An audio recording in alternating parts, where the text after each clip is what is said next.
Yes, yes, yes. Hey, Grow with Video Holiday Bundle. Sean here. Super pumped to be hanging out with you tonight or this morning, wherever you are watching from. And tell me a roll call shout out where you are watching from. I see you, VIP Kid. I see you, Millinged. I see you, Ty McMurray, Kunal. I see you guys. What is up? And super pumped you're here. A little bit of lo-fi hip-hop. That's right, in the intro. Man, I'm fired up. I got my mind right, my focus on, my grind on, and I'm ready to crush tonight. I'm coming to you from Las Vegas, and let me know if everything sounds good. Here's what we're going to be doing. You are here because you invested in the Grow with Video Holiday Bundle, and one of your bonuses was this call. So we're going to be hanging out for the next 90 minutes, and we're going to be doing a couple different things. And so just a couple reminders. You invested in this bundle. And tell me now in the live chat, how's it been going for you? You got Grow with Video, you got video product review profits, you're getting this live call right now, and you got the social media growth accelerator. Did you finish your training? Did you go through all of that? It's quite a bit. What stood out for you? What was kind of one of your favorite things? And let me know. Like, hit me up. I see you guys, Ebony, Liz. People coming in from Orlando, Australia, Wales, Melbourne, Australia, Seattle, Texas. Thanks so much for being here. And yeah, I was curious how it's been going through that content. You've got a lot of training. And so I wanted to make sure you're maximizing it. And, you know, we're going to be able to answer questions about anything. So type those in. Susan, the incontrovertible Susan, is on this training with us. So if you type in a question, she's going to be moving it to my question doc. So they're kind of like going in order, just FYI, as far as if you're wondering, you know, when's my question going to be answered and things like that. And so let me just open up my window over here and we'll dive into some of the questions. So she's going to move those questions over to my questions. So type those in. The way we like to do it is type in like 4 question marks before and after the question so we could see it. And then I just put a little script in there for how to apply for a channel review, just some context. So you could put a little arrow and say, hey, please review my channel. This is my niche. This is how long I've been on YouTube. This is how many uploads I've had. And I'm excited to look at beginner channels all the way to advanced. But it is kind of hard to review a channel if you don't have much going on yet. So one of the biggest things I want to encourage you to do is that sometimes you don't want to overthink strategy and all these other things until you got a little momentum. Like you got to upload 5, 10, 15, 20 videos. But I pasted that so you could see that in the chat. And I think your questions will be rolling in here soon over on our doc. So let me just check in with you guys one more time, and then we'll start crushing. So what's up, Joe? What's up, Marissa? What's up, George? And yes, this is being recorded, Patrick, and we will send out the replay. We'll send an email out to everybody, whether they could be here live or not. And I see your questions coming in, so we'll dive straight into those. We're going to be going here for the next few minutes. We're going to do a couple questions and a few channel reviews. You know, certainly we won't be able to get to all of the channel reviews, but we'll do as many as we can. And then I'll let you know about a few other opportunities if you like, you know, and want some ongoing training like this and whatnot. But we've got an awesome night placked out, and let's just dive straight into it. Kimberly, some of my videos are ranking for the first 5, but they don't have too many views. Could it be my thumbnail, or could it be that there are not many searches for the topic? It's probably number 2, Kimberly. Great question. So when we talk about ranking, just to kind of get us all on the same page, you know, when a video ranks in search, if you type that video in, it shows up in top search results. We have a whole academy devoted to this called Video Ranking Academy. And so it's the idea that if you come over here and you type in like best camera for YouTube, you want your video to be, you know, somewhere on this first page. And if it is, it could get a lot of traffic. But Kimberly, you said it right. If best camera for YouTube is a large market, there's a lot of search volume. In fact, if you haven't downloaded Keywords Everywhere, just go to keywordseverywhere.com, okay? And it's a free plugin. You can install it for Chrome or Firefox. And what it does is it'll give you the search volume for different types of things. So Kimberly, maybe you could tell me your niche. In fact, if you ask a question and you go, 4 question marks, this is optional, and then you put your question, you might say my niche is beauty or whatever it is, or my niche is underwater basket weaving. So if your niche is underwater basket weaving, it actually does get a lot of search, 8,100 searches a month. So there certainly could be content around this, but it's going to be such a smaller market, right, than like cameras or tech or maybe gaming. So you always want to never judge or compare your channel to somebody else's, and never especially compare yourself to somebody outside of your niche. They might have a much wider kind of audience, but you could be a big fish in a small pond if you really dominate, your particular subject matter. Patrick, what would be some great monetization ideas for the food niche? Food itself seems hard to affiliate with other equipment, courses, and books. I've seen it all done before. What else? Patrick, great question. I might think about like, you could type in things like Blue Apron affiliate, right? So you use the word affiliate for anything. And how do I enroll? So in this case, so check this out. Here's how you sign up for an affiliate program. Enroll in Impact Radius. That's a separate program. So you come over here, you fill all this data out, and now you're signed up for Blue Apron. What's Blue Apron? It's a monthly subscription box, good for food. I mean, I guess you have a cooking channel. So that's one idea. So like subscription boxes. Another idea is keeping in mind not every single video should be or needs to be associated with affiliate marketing. So what I mean is you might just monetize a lot of your videos, kind of like Benji does from Video Influencers. He's got a cooking channel. So if you go over to Benji Man TV, the main way he makes money on that channel is going to be from views. So, chicken pasta, like those types of things. And if we look over at his stats are, everybody's CPM is different, but 182,000 views a month. The average CPM in America is $2 per 1,000 views. So you'd go 182 times 2, and you could say he's making about $364 a month there. Now, let's say his CPM is probably more like $5 or $6, which it probably is. So now for every 1,000 views, he might make $6. So maybe $1,000 a month off views from this channel, okay? Uploaded 4 videos about a month. Now, when you have a channel like that, though, then your next move is going to be brand deals. Your next move is going to be potentially brand deals or affiliate marketing like Blue Apron, or like maybe he's mostly doing recipes, but it would be relevant for him to do an episode on his 5 favorite kitchen gadgets. And then those really relate to affiliate marketing. Let me just take it back on some research stuff.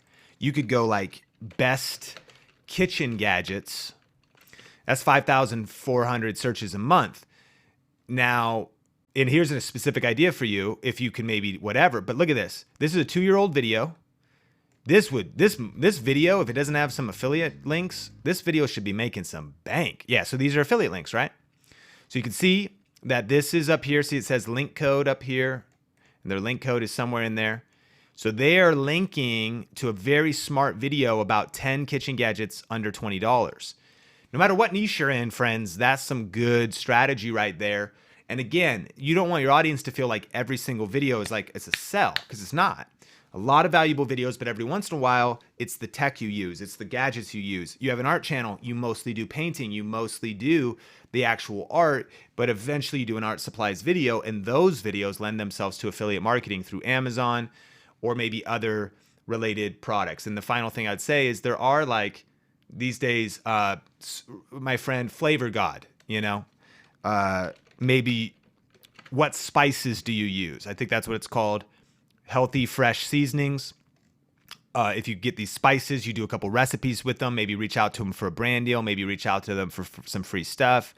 I scroll to the bottom here to go to this referral program, and I learned that in this case, it's all, okay, look at this, 25 purchases, $150 Amazon gift card. So you can maybe play it that way.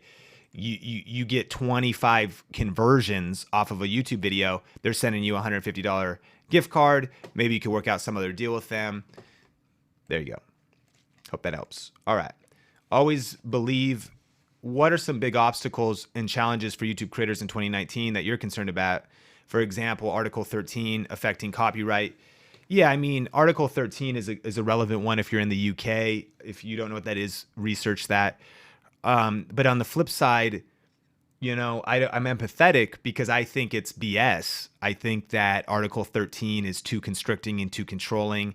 I believe in fair use. So what Article 13 basically almost eliminates the chance to like do any kind of review content or commentary content or reaction content. So that's just super frustrating, but it doesn't eliminate you from creating original content. So if you're making your own makeup tutorials, your own tech reviews, sucks because you maybe can't use clips from the trailer, which normally like we'll do that because if we review a drone standing on the floor of CES, we use clips from DJI's video. They don't care. Plus it's fair use because it's edited into our video. So anyways, I mean, that doesn't affect the whole world, but I would like, you can't ever sit around and worry or complain, not that you are, but about what you can't change. You always have to adapt to what is acceptable in your environment. So if you live in Europe, you have to either adapt or die. That's the bottom line. As far as other things in 2019, I would say the thing that's happening with influencers getting called out for not disclosing their affiliate links and things. That's one thing I'd want to tell all of you guys.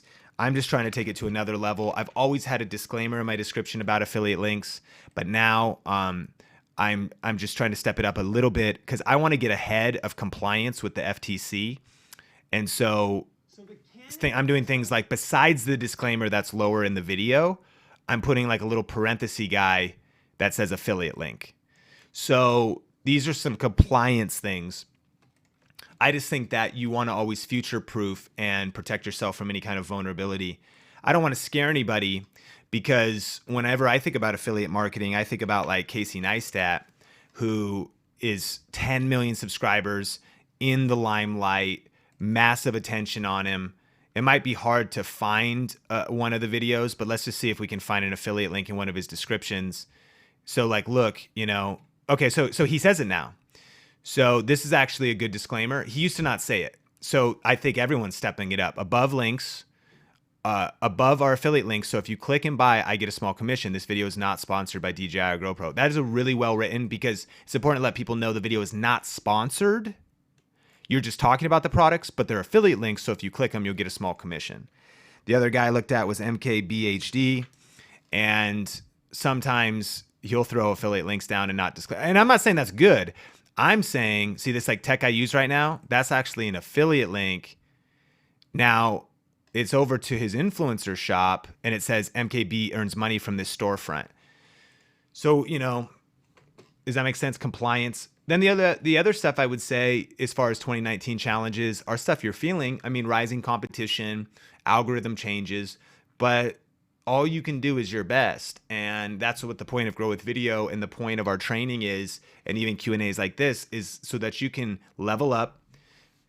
Here's what it comes down to. You have to build more skills.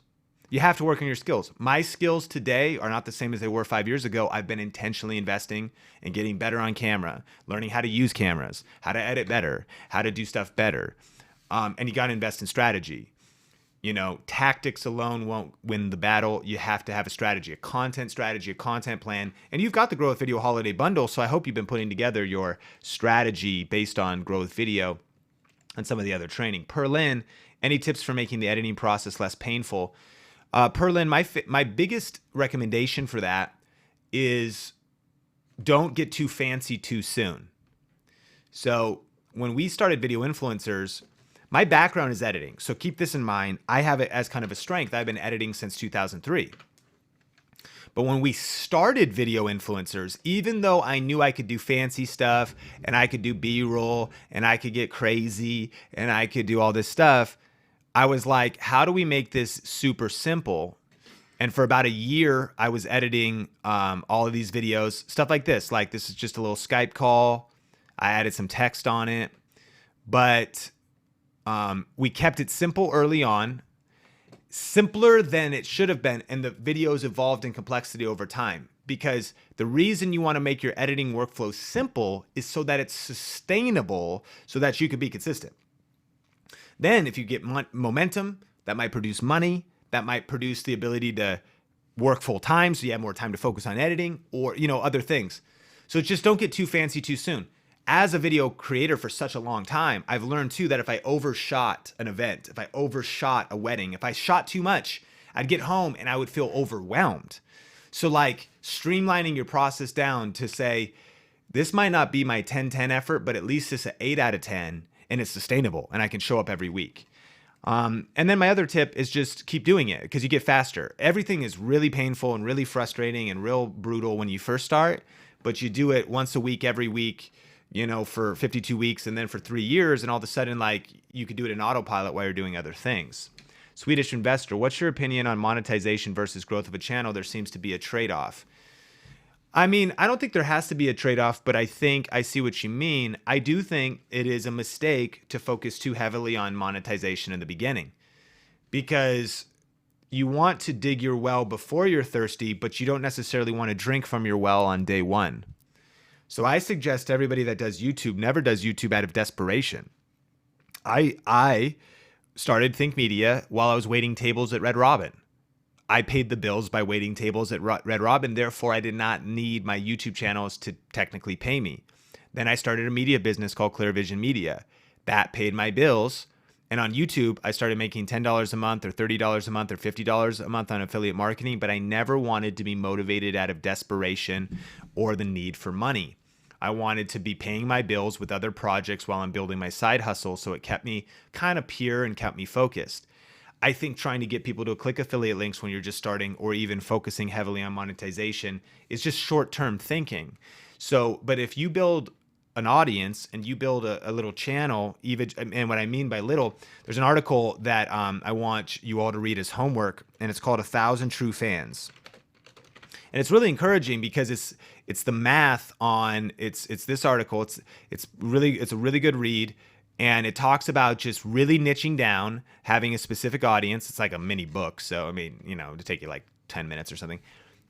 But what it says is the math is this. If you could build a community, not of 1 million subscribers or 100,000, and I don't even mean how many subscribers you have, but if you can get 1,000 true fans, 1,000, and you just simply create a t-shirt that says Think Media, and 1,000 people, maybe you got 10,000 subs, but 1,000 people are like, I love your brand. I'm going to buy that shirt.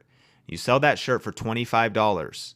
That's going to be 1,000 people. That's going to be $25,000. So if you put a shirt out once a quarter for 4 quarters, so you have like your spring, summer, fall, and that's all you did, like no other income streams, but you sold a shirt, that's $100,000.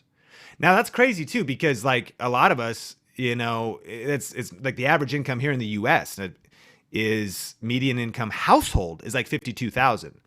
So you could reduce that. You could say 500 true fans that buy those t-shirts, but then you're also getting YouTube ads. You're also doing affiliate marketing. So what's my point? Focus on building your audience. Focus on adding value. Focus on one subscriber at a time, one connection at a time, solving one problem at a time, winning one person at a time. And you want to build up that core audience. You don't care about the masses, man. Care about the people that care and really serve them, really add value. And then this is the point of the 1,000 True Fans article is so that it's for artists and creatives to make a living from what they do. So there you go. Does it have to? And so in answer to your question, I don't think it has to be a trade-off, but I would focus heavier on, and the last thing I'd say, a friend of mine, Lewis Howe, started a podcast called School of Greatness. He did it for 2 years before ever taking on sponsors, ever whatever. We didn't click the monetization on button for video influencers, even though we were eligible for over a year and a half. Now I get it, like easy for you to say because we had other things going on or other income streams, but do you see what I'm saying? Like just never we wanted to show up and show that we cared about community first, which we do, and that cash can come in later.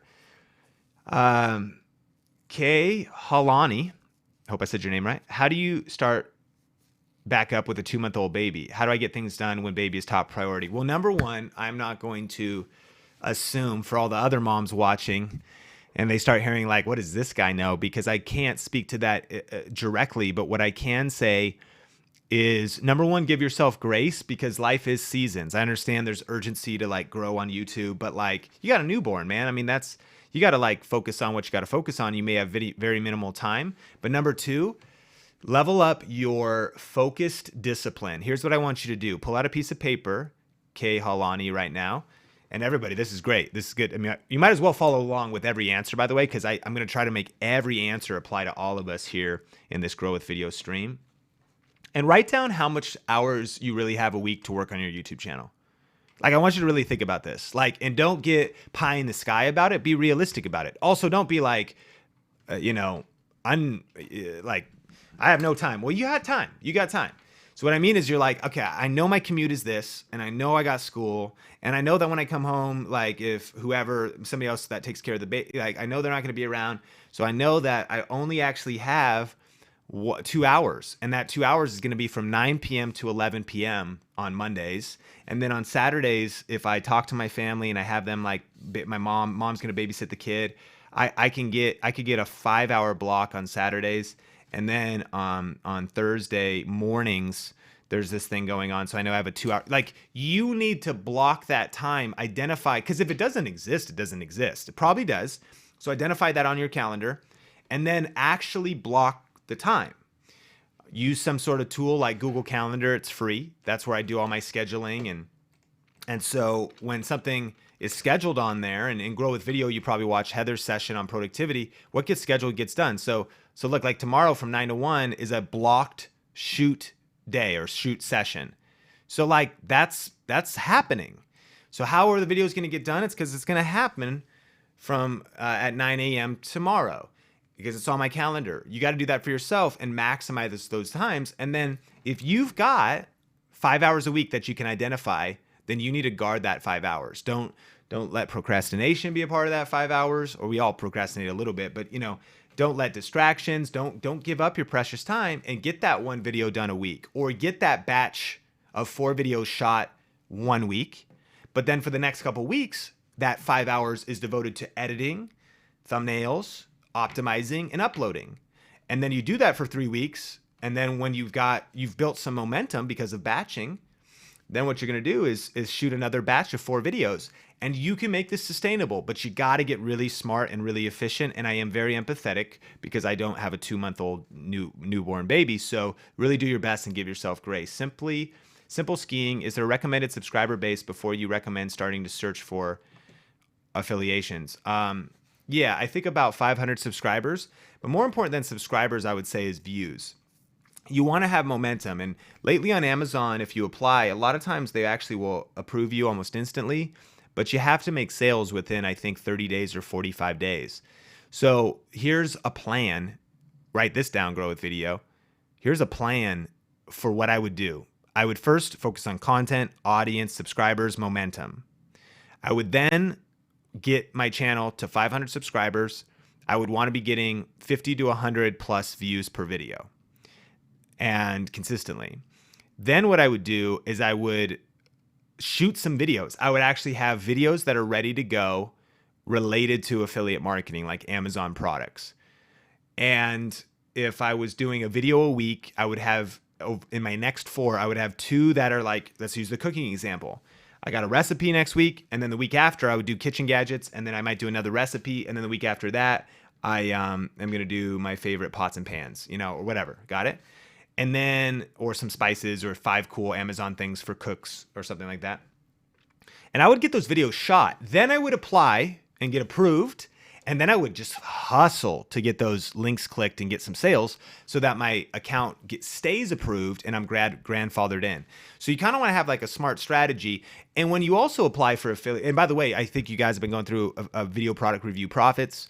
There's some good training in there about doing product reviews and monetizing with affiliate marketing. What I would do is, really optimize videos that are meant to drive sales. And then here's one other practical thing you could do. Be very careful and always read the Amazon terms of service. But if you send an affiliate link to a stranger on YouTube, you can also send that affiliate link to your mom. Like you can email it to her. You can send it to her on Facebook Messenger.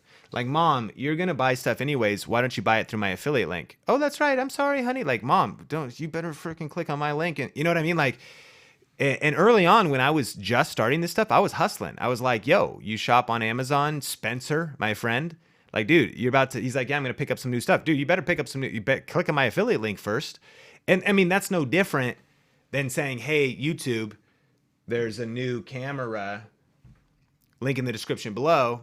It's an affiliate link, like you're disclosing, you know what I'm saying? So like what they don't want you to do is click on your own affiliate links, and you can't really, because if you do, it knows if you're logged in or out of your account and it cookie tracks, but other people can. So it's another way you could generate sales by going one-to-one while building some momentum first, and then putting out a trickle of videos that can kind of grandfather your account in. And then you can maybe let off the gas a little bit and be like, okay, I can keep building, but my account is approved. When doing research on possible topics to talk about or what's trending, what do you look for? I'm not sure what to look for or what to look at. That is a really great question, and we're going to dive into kind of some stuff that we teach in VRA. So first thing I do is I like the YouTube search bar. And so, in fact, I would love to know your niche, but let's pretend it's meal prep. So if your niche was meal prep, I'm going to come and I'm going to start looking for meal prep for weight loss. A couple things I like. vidIQ Boost over here is going to give me a lot of data over here. And if you go to, and this actually is not an affiliate link, but if it's, we've been sponsored by vidIQ before, but this is an exclusive 30-day free trial on any of the paid plans if you use Think, at checkout. But anyways, that's how I'm seeing all this stuff.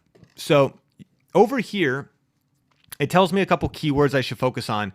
But my favorite thing is it shows me what videos are trending. One of the biggest things I want to do is I want to join the conversations of videos that are trending. I will show you an example.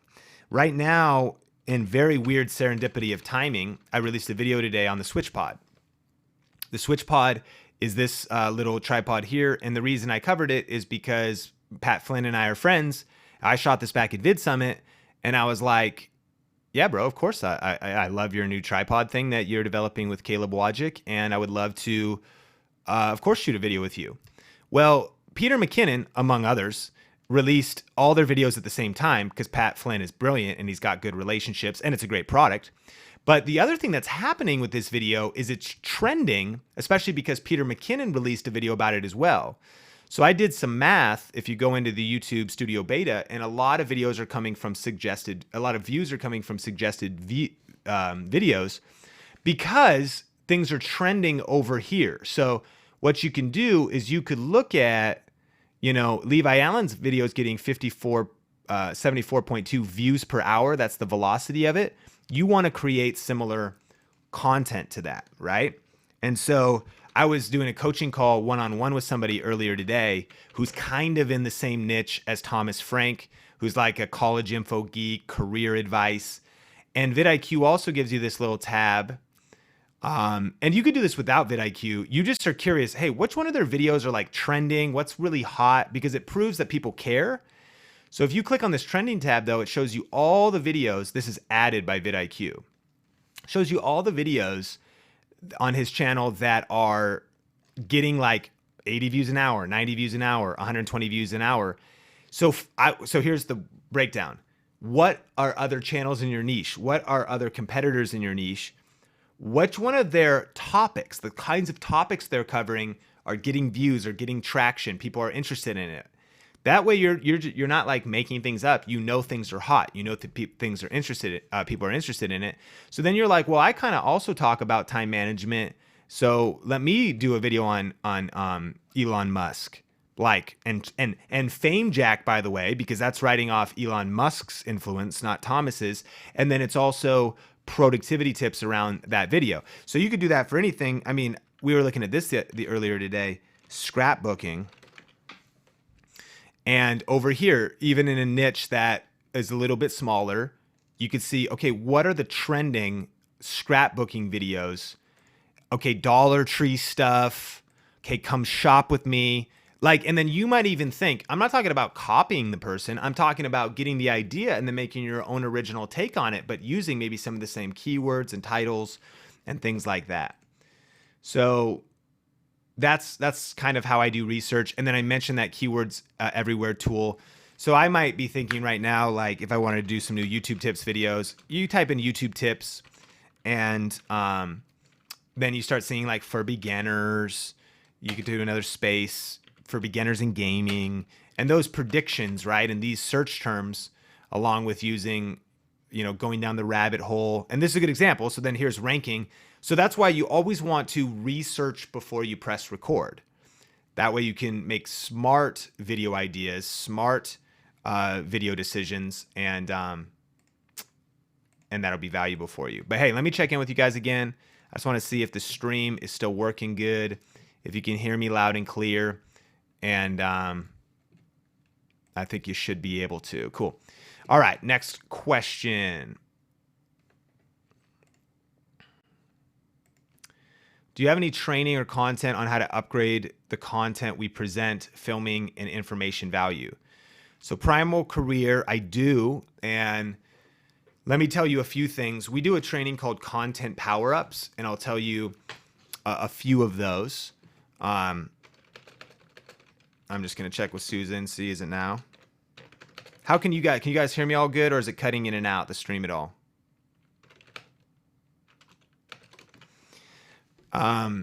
Content power-ups. So if you're going to do a teaching video, hey, I'm Sean. You've never met me on YouTube, right? And I'm going to teach you about how to be productive. There's some challenges with that. Why should I believe you? Why should I listen to this? And so if I was like, and maybe I have the best productivity tips in the world for this one example.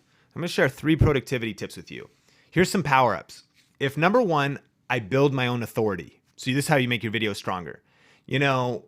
And you could use anything for authority, but you could say, I've been working in corporate America for the last 10 years. And boy, the first half of that was super stressful because I just was not productive.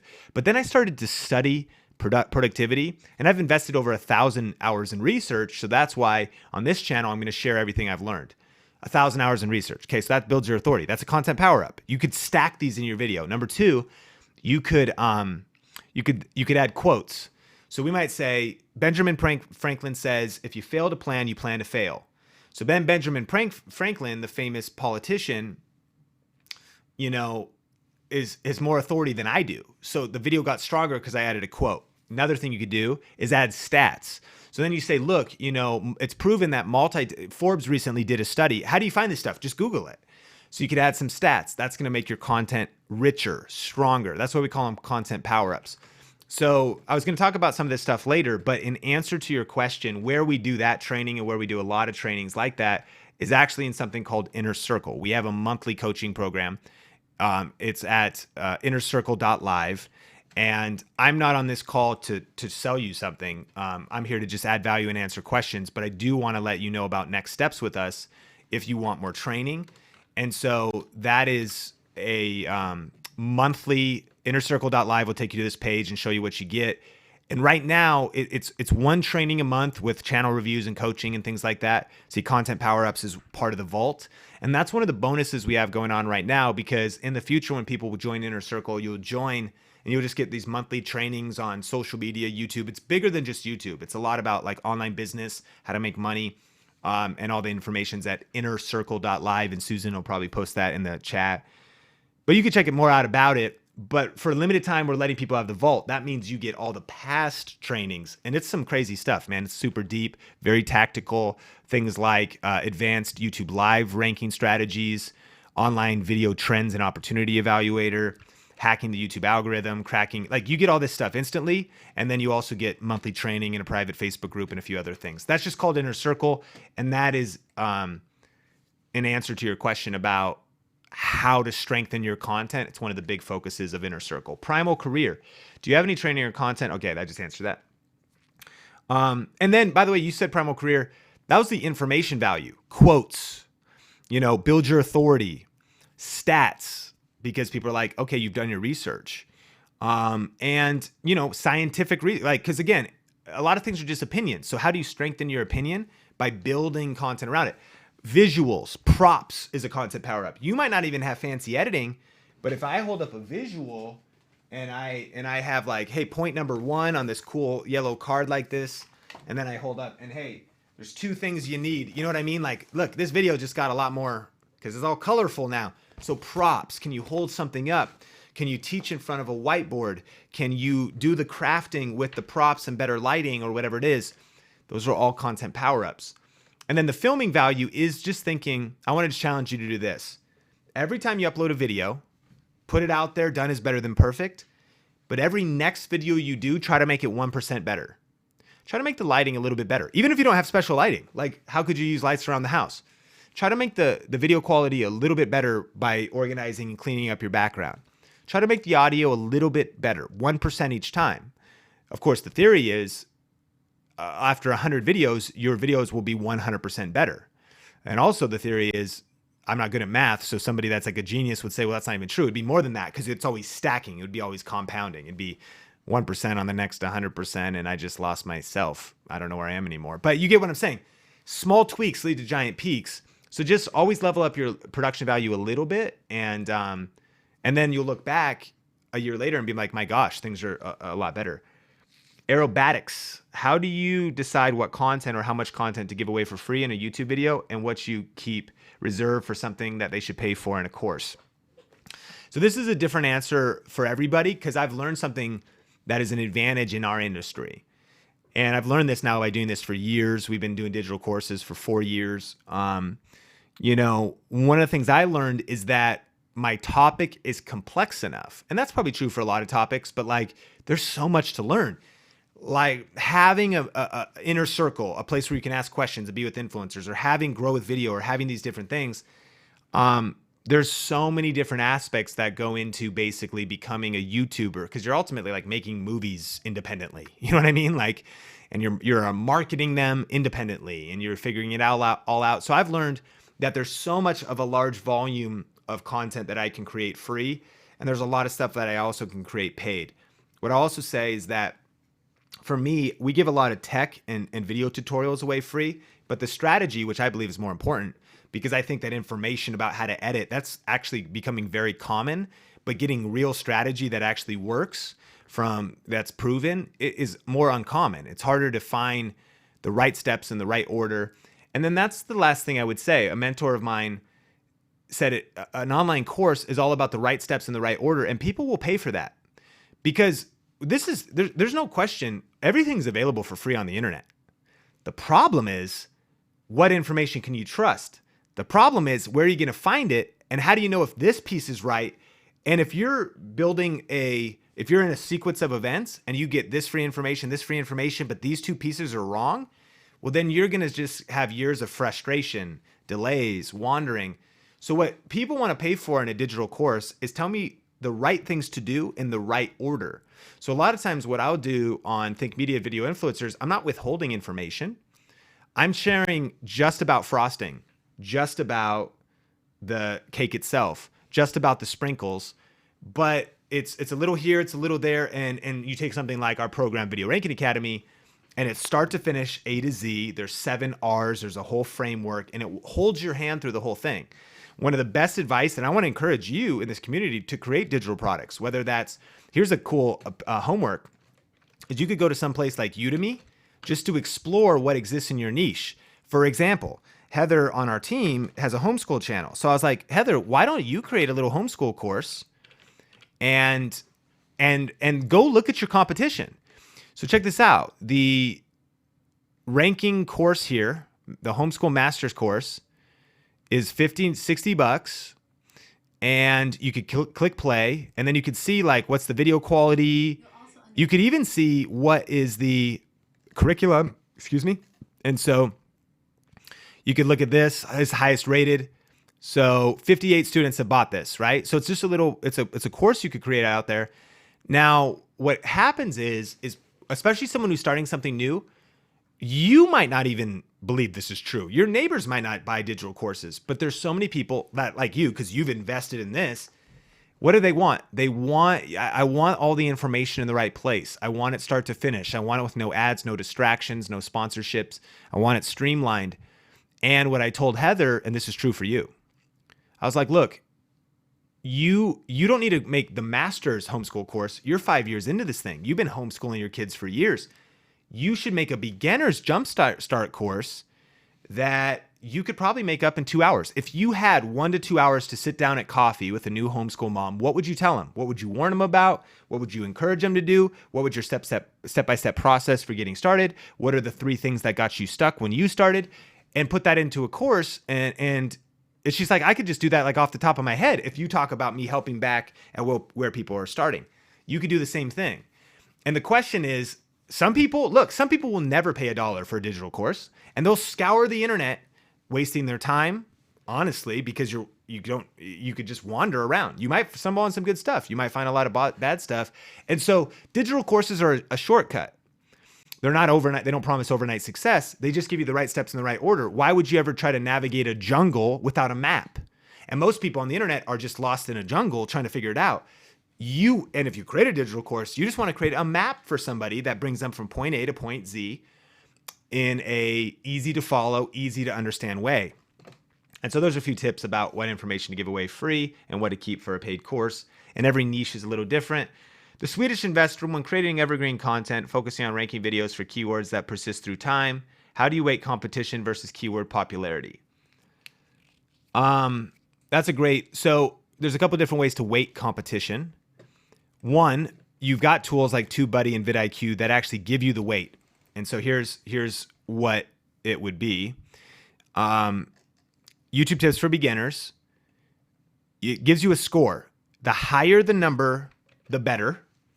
100 would be the best you should make that video. 50 is like, maybe you should make that video. Here's why.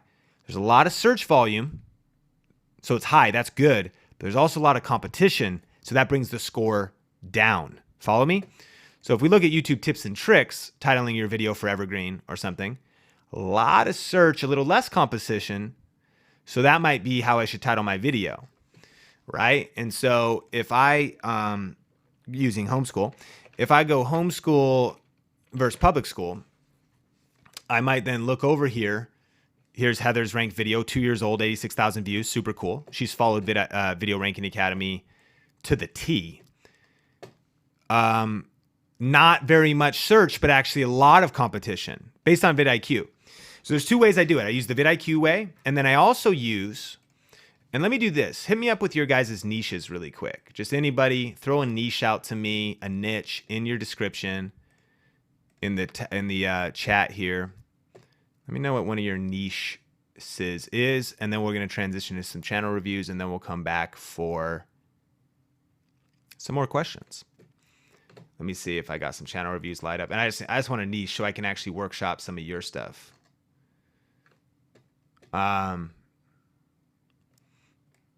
What is the delay here? Swedish investor, great question. Pumped for the niche. I must be on like a minute delay here, but that's cool. So simple skiing. I'm going to use skiing. Sorry, I know I just asked you. Everyone's going to start typing their thing. I'm going to use skiing because I saw the name of your thing. So, okay, skiing, right? The other way I gauge competition is, man, this is a great video right here if you do both, is I actually look at the videos on the other side. And I want to actually audit the video. Okay, so here's the top 3 ranking videos. And I ask myself, why are they ranking? How new are they? How old are they? What do people like about them? What do people not like about them? And so then I might click on the video. And then I think, okay, would my video be this good? How could I make it? I actually want to study the ranked content. How could I make this even better? Or what does it actually do? What is the content of the video? And then, of course, vidIQ, I study their tags. So it's two sides. I say, what's the video I want to make? What truly is ranking? And to simplify ranking, YouTube wants to serve the best answer to whatever question. Or if it's entertainment, they want to serve up the best intent, like the best solution to whatever someone's asking for. So that's what I would say as far as auditing your competition. Bringing us to some channel reviews. Super pumped. I've got my man, Chris Fry Guy Tech. Is that right? Yeah. Okay, cool. Niches Tech. I've been on YouTube for almost a year. I've uploaded 17 videos. Okay. I'm here to coach and not to be at all, of course, mean. But I want to challenge you, Chris. And by the way, congrats on a year and 17 videos.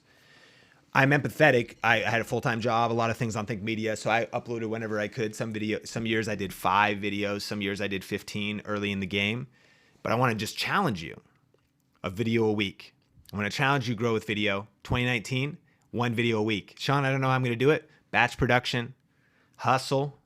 Maybe this is your year to give up a little bit of leisure. Entirely up to you. But I really want to challenge you to go a video a week. That's why I'm also asking, how much content you're putting out. One of the ways to double your views, Chris, without even reviewing your channel, is double your videos. Because look, if you get 40 views on a minimum and you can meet new people and whatever, if you upload 2 videos, they're both going to get 40. And chances are one will get 165 and one will get 40. And you may know that. But I just want to encourage you, keep those uploads going. Here we go, channel review. All right. Chris Fry, Tech Guy, make technology work for you. I like the cover. I like the headshot. That's very good so I can see who you are. I like it's generally good branding. I think your overall message could tweak a little bit because what's the promise? What's it going to solve? Now, I get it's going to make technology work, but I'm slightly confused. Confusion is one of your biggest enemies online, especially when making a first impression. You want people to know exactly kind of like where are you going to teach, like, yeah, helping make tech simple. I mean, so something to think on. That's just my initial impression there. I think it's clear it's a tech channel, but what about? So let's actually check out the about. I would love to see you fill this out a little bit more. And for everybody in Grow with Video, I want you to fill your about page out, not because people are really going to stop by and read it, more because I want you to do the hard work of getting your own personal clarity about what's your vision, where you're going, what's in it for people. Thanks for checking out Think Media. My name is Sean Cannell. This channel is about the best tips and tools for building your influence with online video, declaring exactly what you're going to get. On this YouTube channel, you will find weekly tech, video gear, lighting, audio gear reviews, and tutorials. My passion is to help you find and master the tools for creating online content like videos, podcasts, photos, and more. Be sure to say hello. So you could use this as a template, plug and play your own stuff. I get technology tips, reviews, but I want some more. I just want a little bit more meat on the bone. I want a little bit more of your personality. But it's good. It's good. Really, anywhere you go from here is only going to get better because you already are in a niche, which is fantastic.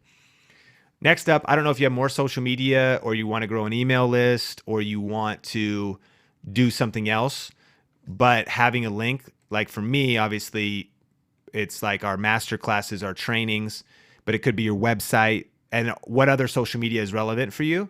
If it is just Twitter and Instagram, great. And I like this a lot. I like that your Instagram is showing me the tech. So that's on brand there. I like the Twitter. Great. But should you have a website? That's up to you, of course. And then I think that thumbnails are fantastic here. Good readable text. Really good best practices.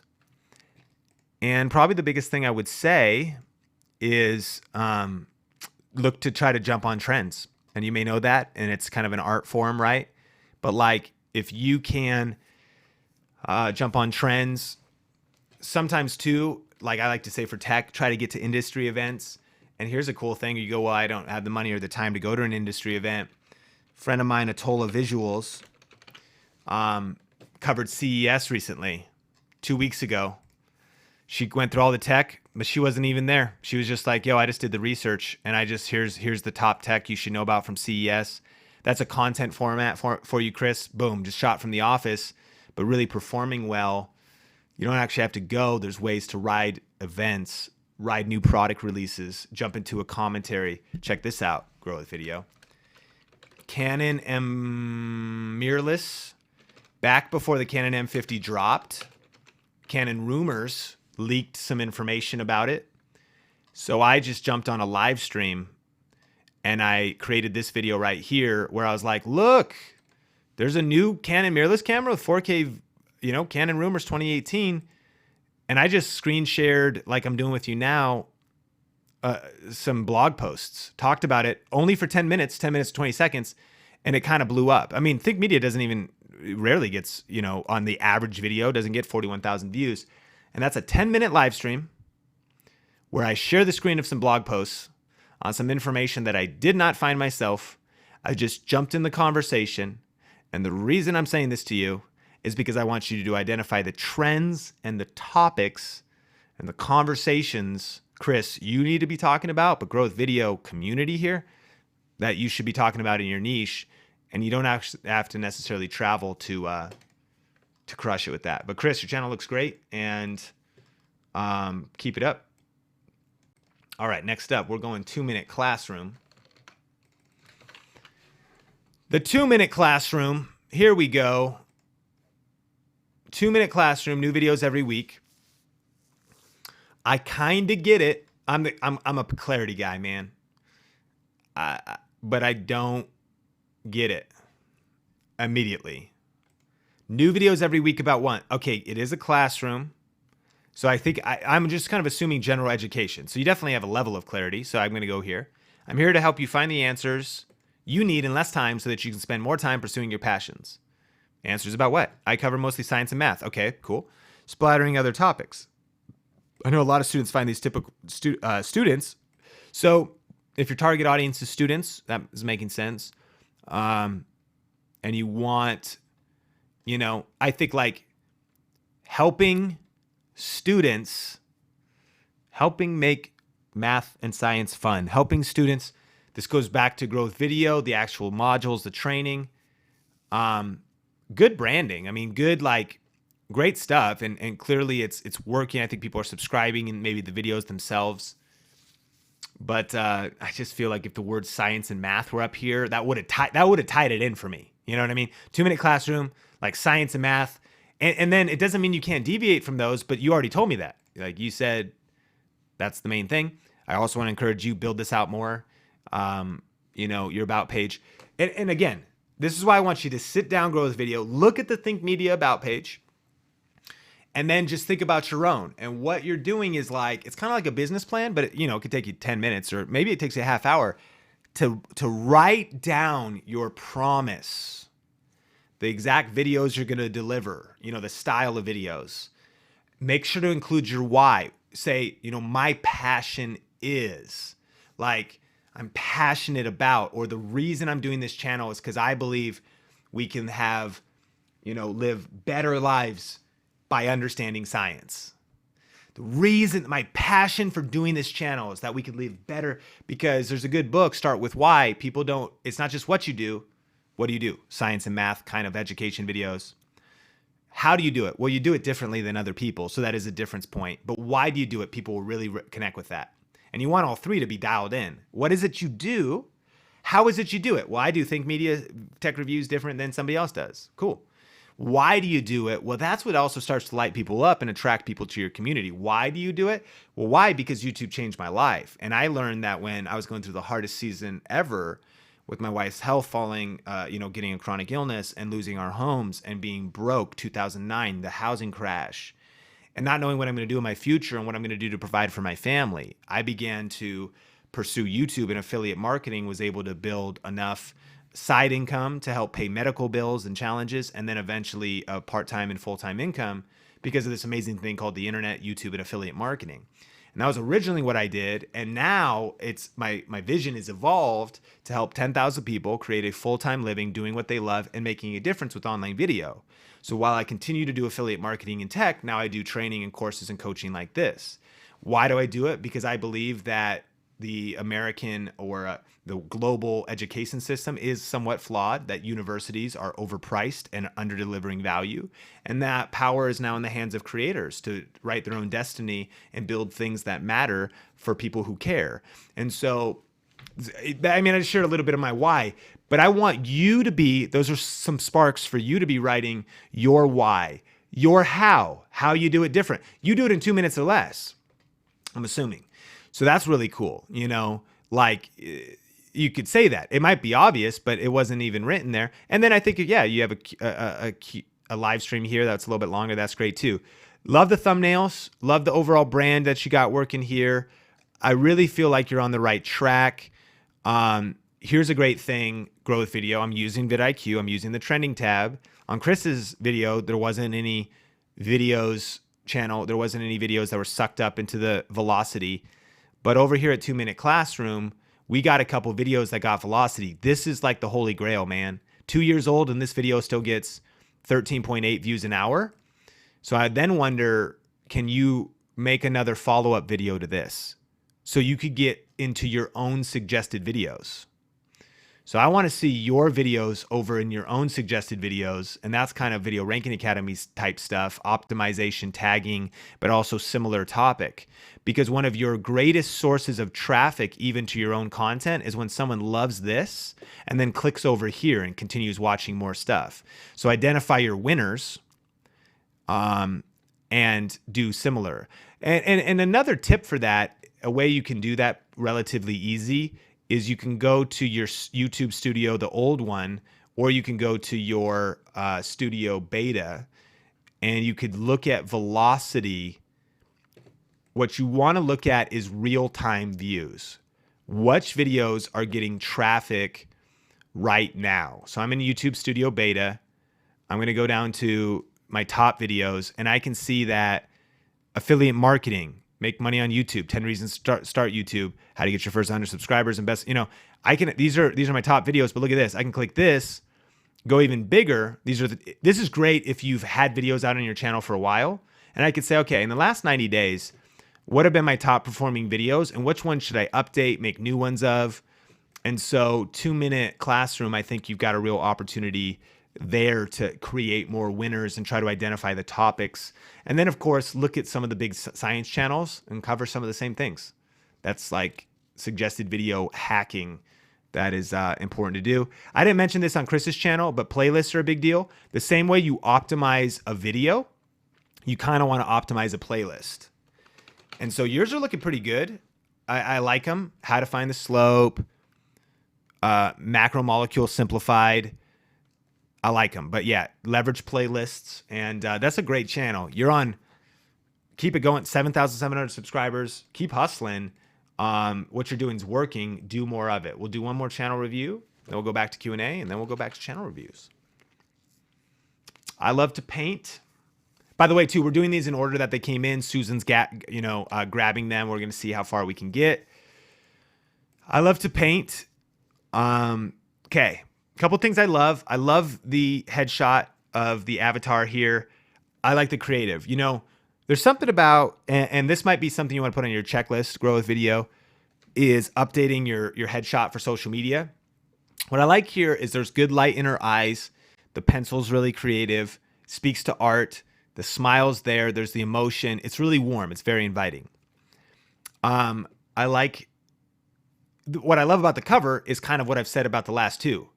I have no question what this is about. Like, there's just zero chance of confusion. This is acrylic painting and art journaling. Is it science? Nope. Is it tech? No. So I like that. Art workshops. I love that you have got a way to get engaged with you, generate some. So that's phenomenal. I might just small tweak, but I might say something of an action word here, meaning keep in mind that you can use more than just like 1 or 2 words. So you could say something like, for your niche, ready to grow as an artist, ? Like want to grow on YouTube, ? You could experiment with that. Or maybe being quite literal, like art workshop opportunities, or, I'm thinking of an action word. Like I want there to be a reason to come click this. And these classes, if they cost money, but maybe there's a free one to get, people knowing you or something, you can say free art workshops or, whatever. So that's a little tip there. On the social media over here, I almost, for everybody on planet Earth, would recommend removing Google Plus because it's not even a thing.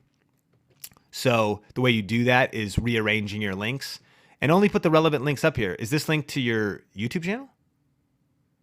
Yeah. So like that's okay. I mean, forces a subscribe or at least promotes it, but I would still ditch that. I would ditch YouTube, ditch Google Plus, and then really audit your channel's Grow with Video.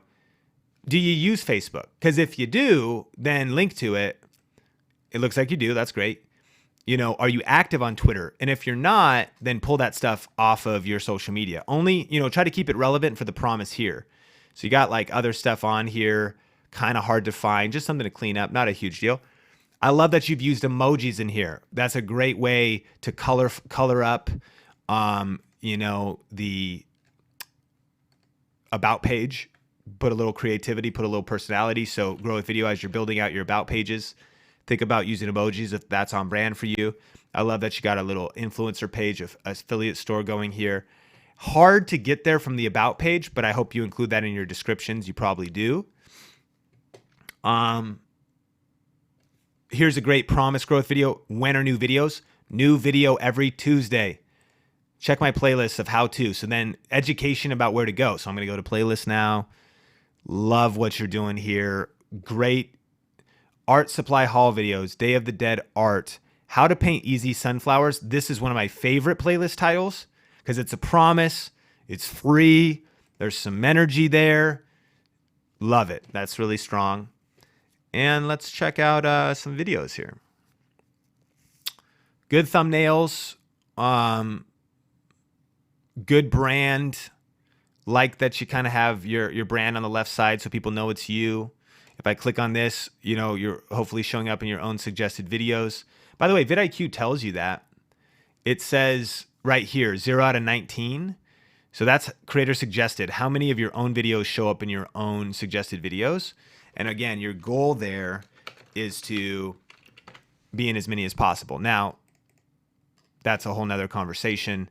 But let's see, I might have 0, but 1 of 19, right? Your goal should be 19 of 19, and that'll never happen. But you do want to show up in your own suggested videos. And this is an important deal because this video ends, the next recommended video will actually be one of my videos, keeping people on YouTube and on my channel. Just a thought. That's going to be mostly influenced by putting your same videos in playlists, doing clusters of videos. Here's a power tip. Don't think about your next solo video. Think about your next series. A series of videos that connect together, And in Grow with Video, in the strategies training, we talked about circular video virality. And if someone watches this, well, what's the next level? Could a video be multiple parts, or it could, and now I'm going to step into art. I know nothing. You've got the art foundation piece, but then you're like, okay, it's watercolors on the bottom. That's one video. But then the second layer is adding stuff on top of that. And so those two videos kind of connect together and link to each other. That's a great way to build momentum on your channel kind of overall by not just creating solo videos, but by creating series.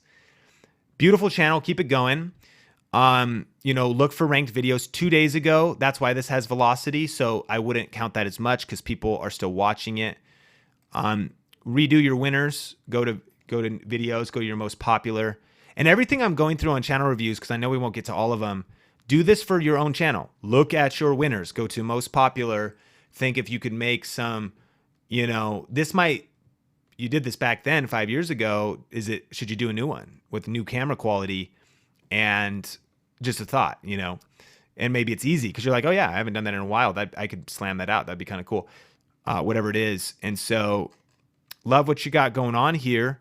And you're doing things really, really great. I think, small tweaks lead to giant peaks as far as always working on leveling up your thumbnails. Just as a thought, I like your thumbnails. I could see that your window is to the right side of you. So your eye here gets a little bit darker, and whichever camera, let me be clear, your thumbnails are great as they are, but just for all of us, never settle.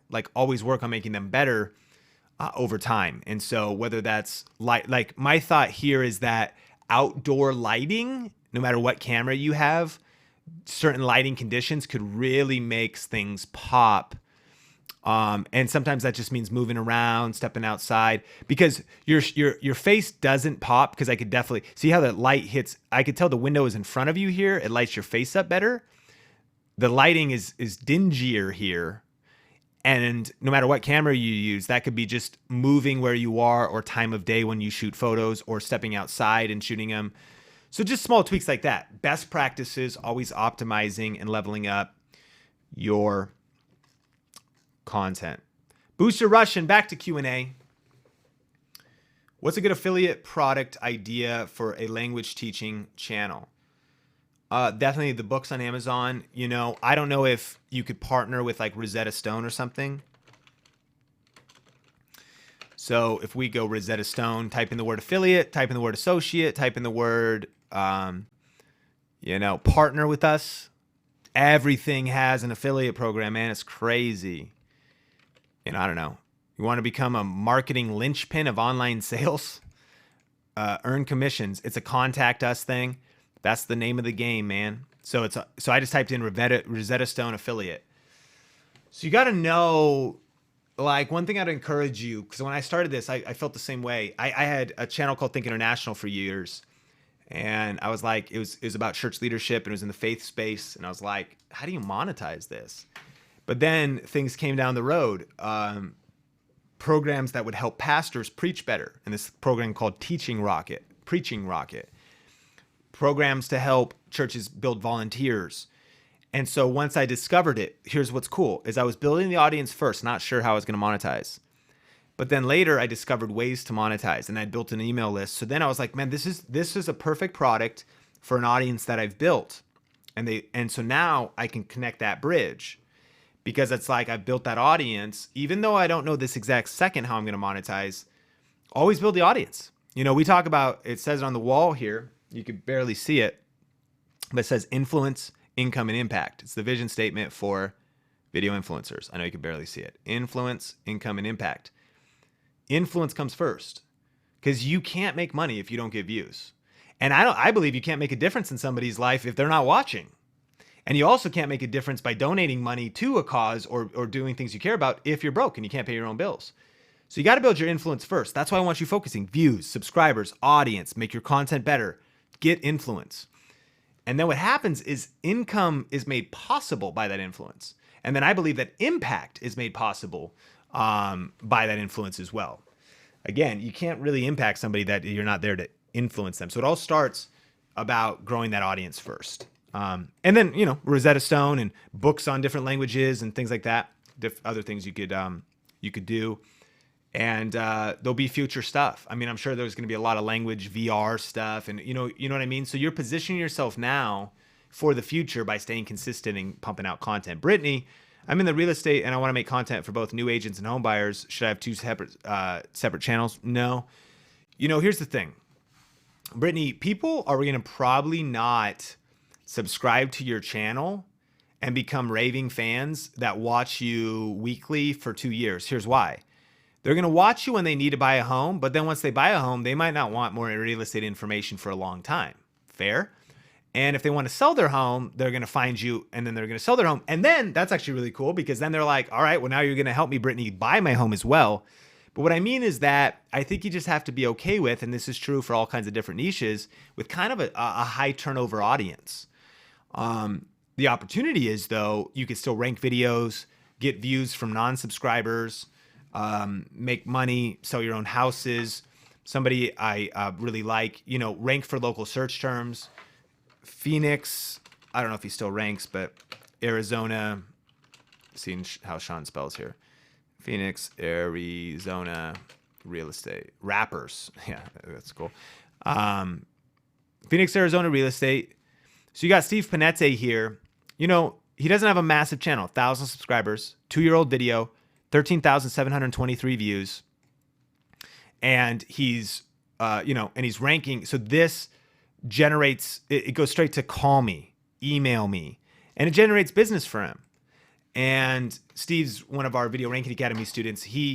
So that's a good example. But like, his YouTube channel is not, people aren't like, dude, I want to hear from you every week. Once he kind of solves their problem, they're gone. So I think it's just being okay with that. I think stack all the videos on one channel, Brittany, and I think that's what I would do.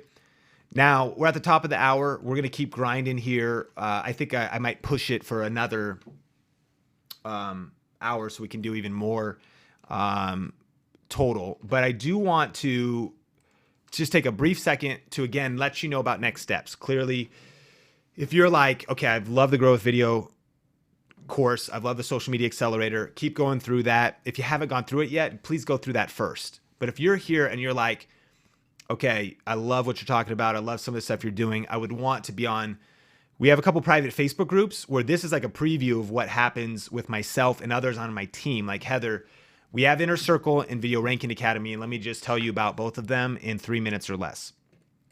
So if you finish Grow with Video, you got some momentum. A lot of you, this is really right for because you already got some momentum. You already have some subscribers. It's called Video Ranking Academy 2.0. You've maybe heard about it, and you can learn about it at growwithvra.com. And let's just go there really quick. Growwithvra.com. And so what this is it's our step-by-step program for ranking videos in search. You could get started for as cheap as $97 a month, or there's also a pay in full option where you could save even more. And it goes through my 7-step system for ranking videos, getting them to show up in search and suggested videos. Reverse engineer, start with the end in mind. Research the right way. Research before you press record. Then record your video so that it's structured in such a way to make an impact and get views. Then release it. These are all R's. Release it. So title it right, description right, tags right. Then rank it. Now the video is public. What do you do afterwards on social media? Sharing it, getting more traffic to it, engaging in comments, and then optimizing the video. And then rapid revenue. How do you monetize your videos? 10 different ways. And then how do you repeat and rocket to success? How do you sustain the process? That's the 7 modules in there. There's some really cool bonuses that come along with it. That's called Video Ranking Academy. I won't say anything more about that. Growwithvra.com is our non-public offer. It's the best offer on the internet that I just wanted to share with you here if you want additional training to keep going deeper. Second thing, and then we're back to Q&A, is monthly coaching. If you would be interested in a 1-hour training where we teach the latest online marketing, social media, and online video strategies, things like Instagram, LinkedIn video, as well as tons of YouTube stuff. But also, we just did one this month. We did January. This is about live streaming, and we're doing a challenge together. It's all in a private Facebook group. That's called Inner Circle. It is $47 or $49 a month, and you can learn more about that at innercircle.live. And so that's innercircle.live, everything you get in there. And like I said, right now we're doing a special where you get the vault, so you get the past trainings in there as well. It's $49 a month, and Inner Circle never goes on sale, and it's no commitment. You could go $49, try it out, and if you're like, I'm done, you're just done, and the content goes away, but you can start and cancel at any time, see if it's right for you.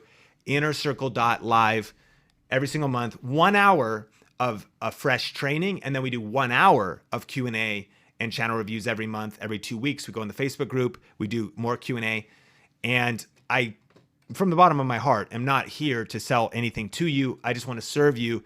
If either of those are right for you, reach out to us or go to either growwithvra.com or innercircle.live and get in one of those, because you'll get just ongoing training, coaching, mentorship, accountability, and the latest strategies and tactics that we are using every single day to grow our influence on our various YouTube channels and people from our community. Those are the 2 things I want you to know about. Andrew, Amanda, Scott, we are pastors and therapist couple who just started our channel and wondering if you have any tips for growing in the Christian niche. You know, that's my biggest tip, is you want to grow around topics. Think about growing around relevant topics. So, you know, like do research. So I'm trying to think, so counseling, like, but let's talk about this. Like, I mean, like, let's see, dealing with divorce, okay? 1,600 searches a month. By the way, and that's keywordseverywhere.com, free tool. You install it, you're going to start seeing this search data. So it's your ideas. Dealing with divorce as a Christian. Boom. Okay. 2 years old, 1 year old. Like if by the way, if all the videos are old, YouTube values recency. So I love looking at them and then saying, okay, cool. This is great. Now it gets 50 searches a month. That's the thesis of Video Ranking Academy. That when you master this, you grow 1 subscriber at a time, 1 viewer at a time. Now, if it gets 50 searches a month, that means that maybe for you, that video, if it ranks, is only going to get 5 views a month. But from strangers you don't know, right? And that's a chance for them to subscribe. And that's how you build an audience in the next 2 years. One subscriber at a time. That's how I built Think Media. One video that was strategic based on search, starting at least from a starting point of what do real humans around the world want to see. So, therapy, like how to resolve conflict in relationships. Now, some of the things we're doing here too is the deeper we go, the better. Like the more specific the video idea, like not just how to resolve conflict, like that's too vague. So how do you resolve conflict in marriage? Now we're getting there. And then boom, biblically, you see what just happened there? I hope you're pumped because that's like amazing. YouTube just served you up a video idea that you could make content about. Now, here's the cool thing about ranking. Even if your video doesn't rank on page 1, because old Rick Warren here is ranked, getting traffic, what can happen is you make a video around this and you just get 2% suggested video traffic. When people watch this, they see something that's interesting over here, and that's best practices, an interesting thumbnail, an interesting tweak on the angle of what you're talking about. Like why you don't want to clickbait people, but you might say something like why you should get a divorce as a Christian, which for those who aren't Christians, I am one. So it's biblically, that would be very controversial. But then you're like, you should stay with your spouse, but you should divorce criticism. Kind of cheesy. So I'm not suggesting, you know what I'm saying? But like, it's like you switch it on them. You're like, I'm not saying divorce your spouse. I'm saying divorce negative thinking. But like, you got to think that way. You got to just think about hacking your way through the conversation and making clickable titles, not clickbait, but interesting and provocative, clickable, and then doing your research to find video ideas kind of like the ones we just found. And that's what I do, one video at a time, as well as the best practices that we have taught in a lot of the courses that you have, but I think that'll get you going. Swedish Investor, thanks for all the questions. What are your best collaboration tips for channel growth? How to approach people, which channels to approach, and what's your advice for content and collaboration? So for time's sake, and just because I've answered this in depth in a course called Crush Collabs, and it is $20, but it's the best $20 you'll ever spend on collaboration. So if that is a specific pain point you right now, 7 different ways to do collaborations, how to actually land collabs with influencers, 7 tips for reaching out, my email templates, a couple other things, not meaning to just, offer that, but that's the best answer. It's kind of a long answer, and that is probably 2 hours of content on that one question. Would be the best way to answer it. Let me add value by just answering it right now. Less is more. Rather than worrying about a bunch of people, think about just one person you could collaborate with. And in a similar niche. Here's actually the thing too. You want it to be an aligned niche. And we talk about this. If you got shouted out by Ninja, it'd probably help you grow, Twitch and Fortnite or whatever. But like his audience would not care about investing is what I'm assuming you're doing. So you want to collab with other people in your space or in related spaces. So entrepreneurs need to invest. So you want to collaborate with entrepreneur people. People interested in like maybe real estate and personal finance also want to know about investing. So you narrow down your pool. Then I would focus on people that are of similar size or smaller size. It's going to be harder to reach the gurus, and then I would just go for it. And here's the cool thing. Interviewing people is definitely a way to collab. Just pull them in on Google Hangouts. That's the easiest way because a lot of times an expert or an author would, of course, you want to talk about my book? Yeah, I'll jump on a 30-minute Google Hangout on your YouTube channel. Now you're pulling in content. That's a good way to collab, start a relationship, or just, pitch an idea. Another thing, here's a power tip for everybody. If you can write the emails and use the template or whatever, you could say, you could try to get someone to make a compilation video for you by all you do is send them a list of questions and they could just answer them. People do this to me sometimes. Hey, Sean, can I interview? Can I do this? And I'll say, hey, look, if you want answers to 5 questions, send me the 5 questions. I'll shoot you one video and you could upload that. Make sense? So you'd have to kind of DJ that. But then what would happen is I Dropbox you a file. And then you maybe go, hey, in this video, I've got Sean, or you're like, I've got 3 investment experts sharing their opinion on this question. So it's thinking differently about how you get content. They Dropbox it to you. They record it on their phone. You chop it up. You put yourself on the beginning and the end, and a lot of other things you could do. But Crush Collabs, SeanCandle.com is where all of our courses are. But I do want you to know the two things we talked about, Inner Circle or mainly the VRA offer. Grow with VRA is a special link that's not on the website if you care about Video Ranking Academy. Ebony is my niche too broad fitness and outdoor adventure. Weekly videos to get you fit and get outside. Not at all. It's perfect. It's absolutely great. And a lot of things I like here. I like the photos because pictures speak 1,000 words, right? And videos speak 1,000,000. But weekly videos, when are you going to upload? You let me know to help you get fit and get outside. I love the promise. I think you're off to a great track here.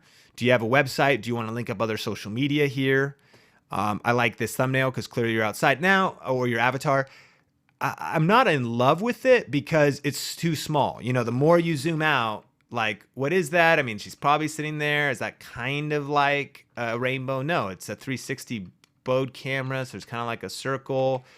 You know, let me just look at like some other, I'm just curious, like other travel vloggers. Okay. Hey, Nadine, pretty big, but that's not my favorite photo either. Let me see, like Eric Conover. Like headshot. Now that doesn't really, he was a, adventure filmmaker, but now he's kind of in a suit. But I do think that I would tighten up that shot, a nice headshot. Maybe you kind of have a backpack vibe on. You can kind of tell that you're outdoors. You got that headband, maybe no sunglasses so people can see your eyes. I see you here, and like this shot is great. Like that, crop that in right there, but like with a smile, or you're outdoors and you kind of, it's worth doing. It's worth taking the time to get out there and get a great photo.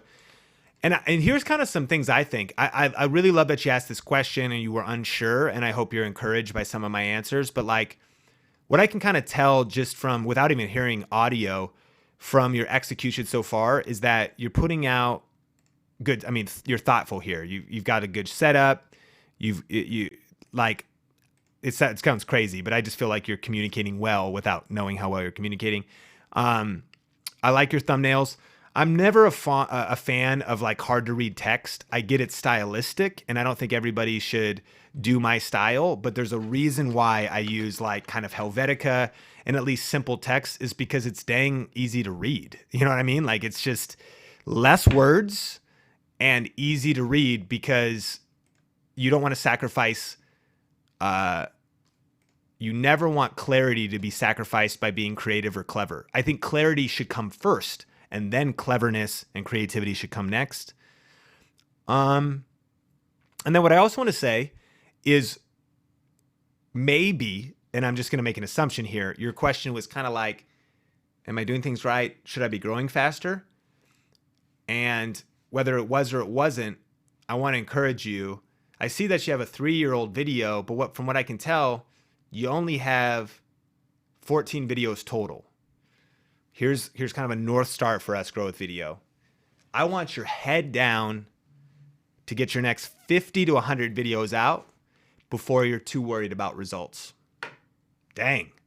Now, obviously, you're getting results. Like things are going great for you. A lot of you guys are doing great. But kind of what I mean is like if you're still under 100 videos, you still have your message to refine. You still have momentum to build. You still have an editing style to develop. Like, this is what it's like. It's like going to the gym and working out. It's something I don't do. I go running. So see this arm here? Real thin. If this jacket wasn't on. And so like to get the biceps, it actually doesn't matter. I could buy a digital course. I could join a coaching program. I could read a book. I could get personally coached by The Rock himself, Dwayne Johnson, and I could fill a journal with information, but unless I do the reps, which I haven't been doing, but if I was, and I did them over a long enough time, then it would be like, I'd get those, I'd have those guns, man. Sun's out, guns out. Sun's out, scrawny arms out. So, and when it comes to YouTube, I just want to encourage you and everybody in Grow with Video. You got to put the volume out. Now, you don't want to just be posting. That's why you want to be learning. And that's why I think reading the books and the courses and the training and the strategy while posting, and you do both at the same time, that's the twin knockout combo. Pow, pow. Posting while learning. And then you post, and then you're like, oh crap, I just took VRA. And you're like, my titles and my stuff could be better. I'm not going to worry about it. I'm just future is forward. I'm going to keep posting. I'm going to keep going. And so my point is, my sense from looking at your raw material here is that if you just don't quit, you keep posting, things are going to go great for you. And then this is also one of my favorite tabs with vidIQ, this little stats tab. I don't know why it's not working. But what it should show is how many views you got in the last month, how many subscribers you got in the last month. And maybe there's like not enough volume, or maybe it'll work this time. So it maybe you just need a little bit more momentum. But if we were to go to like 2-minute classroom. So that's why, and that's actually a great example. It didn't even show me. You need more videos. Like you're doing great, but like you just need more volume, period. Like you need more at bats. You got to put out more content, like being less judgmental. Don't overthink it. Like just pump that content out. So 2-minute classroom, because he's got the volume. Let's check it out. You go to the stats tab in a nice snapshot. You can see this in your analytics, but it'll tell you, okay, in the last month, 87,000 views, 715 subscribers. And then I love this little number here, 11 videos published. So then I think, okay, well, wait a minute. Obviously, some of his old videos get these views, but how could this number be 22 videos? Or how could we just get that to 15 a month? And this is great. If you're getting 715, like if you're seeing any momentum on this tab, just keep going. Keep posting and keep getting better is the message. Chai and coaching. Should you have guests in your videos sign some kind of waiver and release to protect? Technically, yes. Number one, I'm not a lawyer. Number two, I mean, worst case scenario, they could probably take it down. Number three, if they look at the camera and they're like, oh, hey, what up, you know, whatever, and they're not like blocking it and saying, don't film me and whatever else, they would probably have a hard time in the future being like, I didn't want to be in that, when they like willfully were there. And they're like, no, you don't understand. They had a gun underneath the table. So I've never done it. You know, and then there's something of a law, and I'm not a lawyer, of if you're in general public and people are in the background, that you're kind of free there because it was unintentional and it's a public space. But you're not allowed to just shove a camera in a stranger's face and use it without a permission waiver. So if you wanted to do a man on the street interview thing for your channel, like let's just go talk to people on the street about veganism, then you'd probably want everybody that was a stranger that answered to sign a model release. Back in the day when I was working at a church, what we did was we had them just give their permission on camera and we just saved that footage. I don't know if that was as legal, but you know what I mean? Like, and they were like willfully there. We're like, would you be willing to do this? Hey, can you say on camera what your name is and that you're cool with this? They would. And then we just asked the question.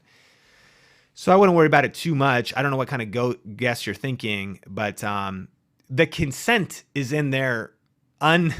You know, if they're freaking out and like trying to get out of the room and you have them taped down, like that's not consent, but their consent is in there being on camera. You're probably not going to have any problems. Shawnee Food. Hey, I like the name. Hey, Sean, just released my first 2 videos, but like I said in the question before, my analytics are not complete. Should I just keep rolling and let them know? Yeah, that's because you do need to measure your analytics, but you need a sample size.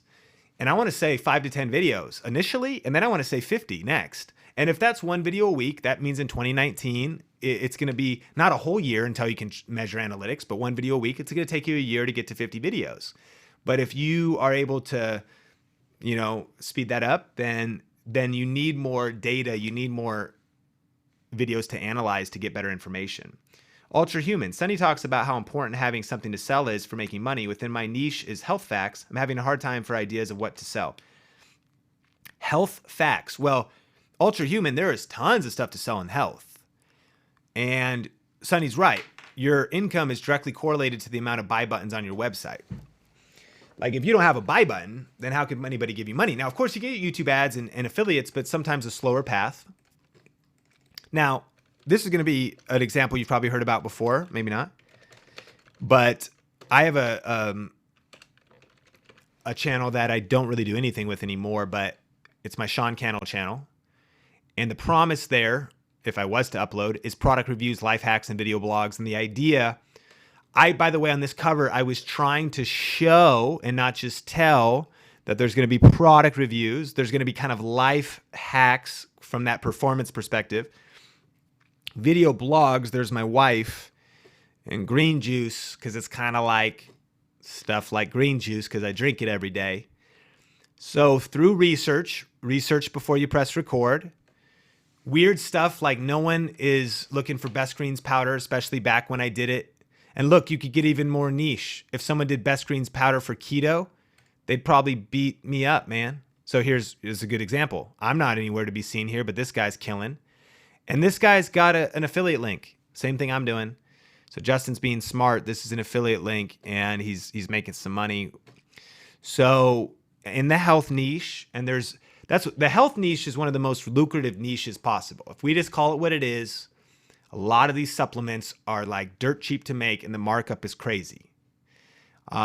It's a multi-billion-dollar industry. People buying vitamins and workout stuff and powder, whatever.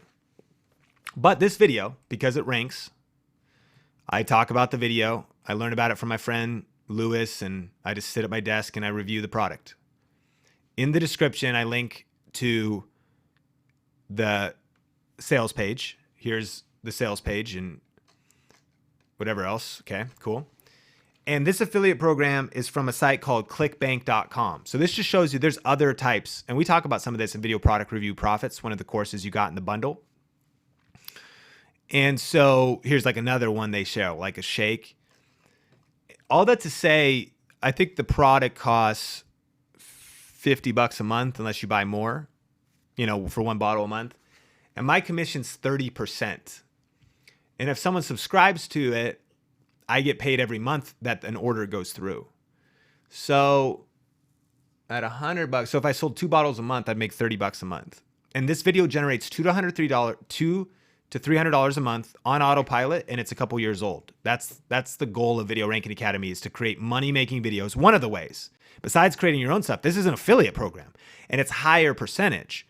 So the goal is, if you get a video like this, that's still years later getting 6 views an hour. This is how you get views while you snooze and make money while you snooze, because every month in ClickBank, I get checks just based off this one video, $200 to $300. It's about $3,000 a month. A year, $3,000. So that's a little less than $300 a month. And you could rinse and repeat and do that over and over again. Easier said than done, like obviously some different things. And what I don't ever want you to do is be like, okay, cool. What I'm going to do is just make a list of videos, and every video is going to try to like have an affiliate offer. Again, I want you to like create just valuable videos. Don't worry about monetizing, but then every couple of videos, recommend a product. Every couple of videos, let somebody know about an opportunity to do business with you. You know what I'm saying? So it's kind of a mix, because you don't want your channel to just be like constant marketing, if that makes sense. So tons of stuff in health. Maylin, I got my first email for a product review. I decided not to do it, to hold off till my channel matures more. Is that a good strategy? Yeah, I think so. I think absolutely. I'm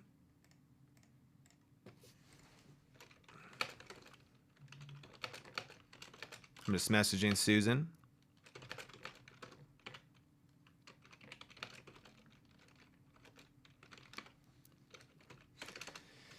I think though that I just talked about how like don't market, hardcore, but you don't have to market hardcore.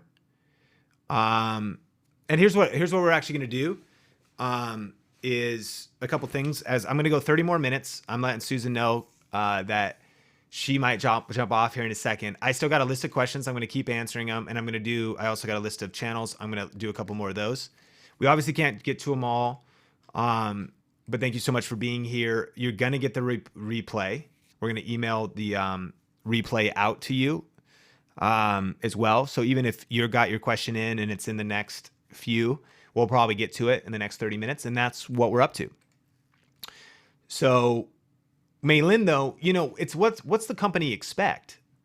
Like, you got your first product to review. Is there no expectations around it? Like, you can just review it. Like you should be honest.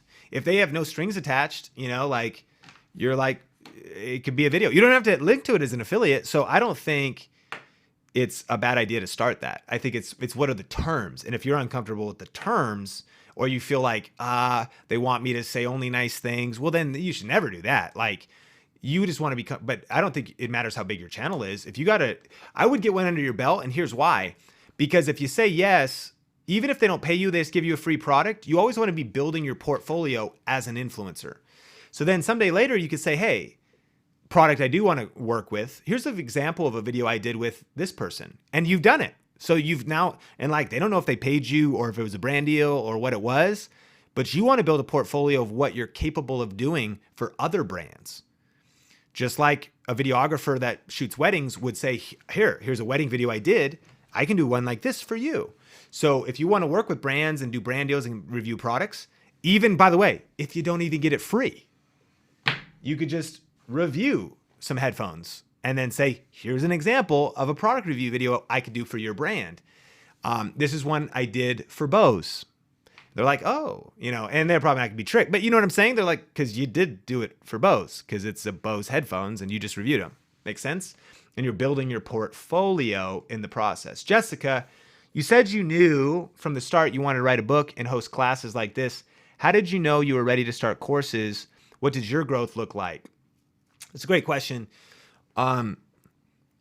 My growth is more like a 7-year thing. So I knew when we started Video Influencers that we wanted to write a book and host classes. Before that, I was focusing on mastering my craft. So that's what I feel like the pillars are.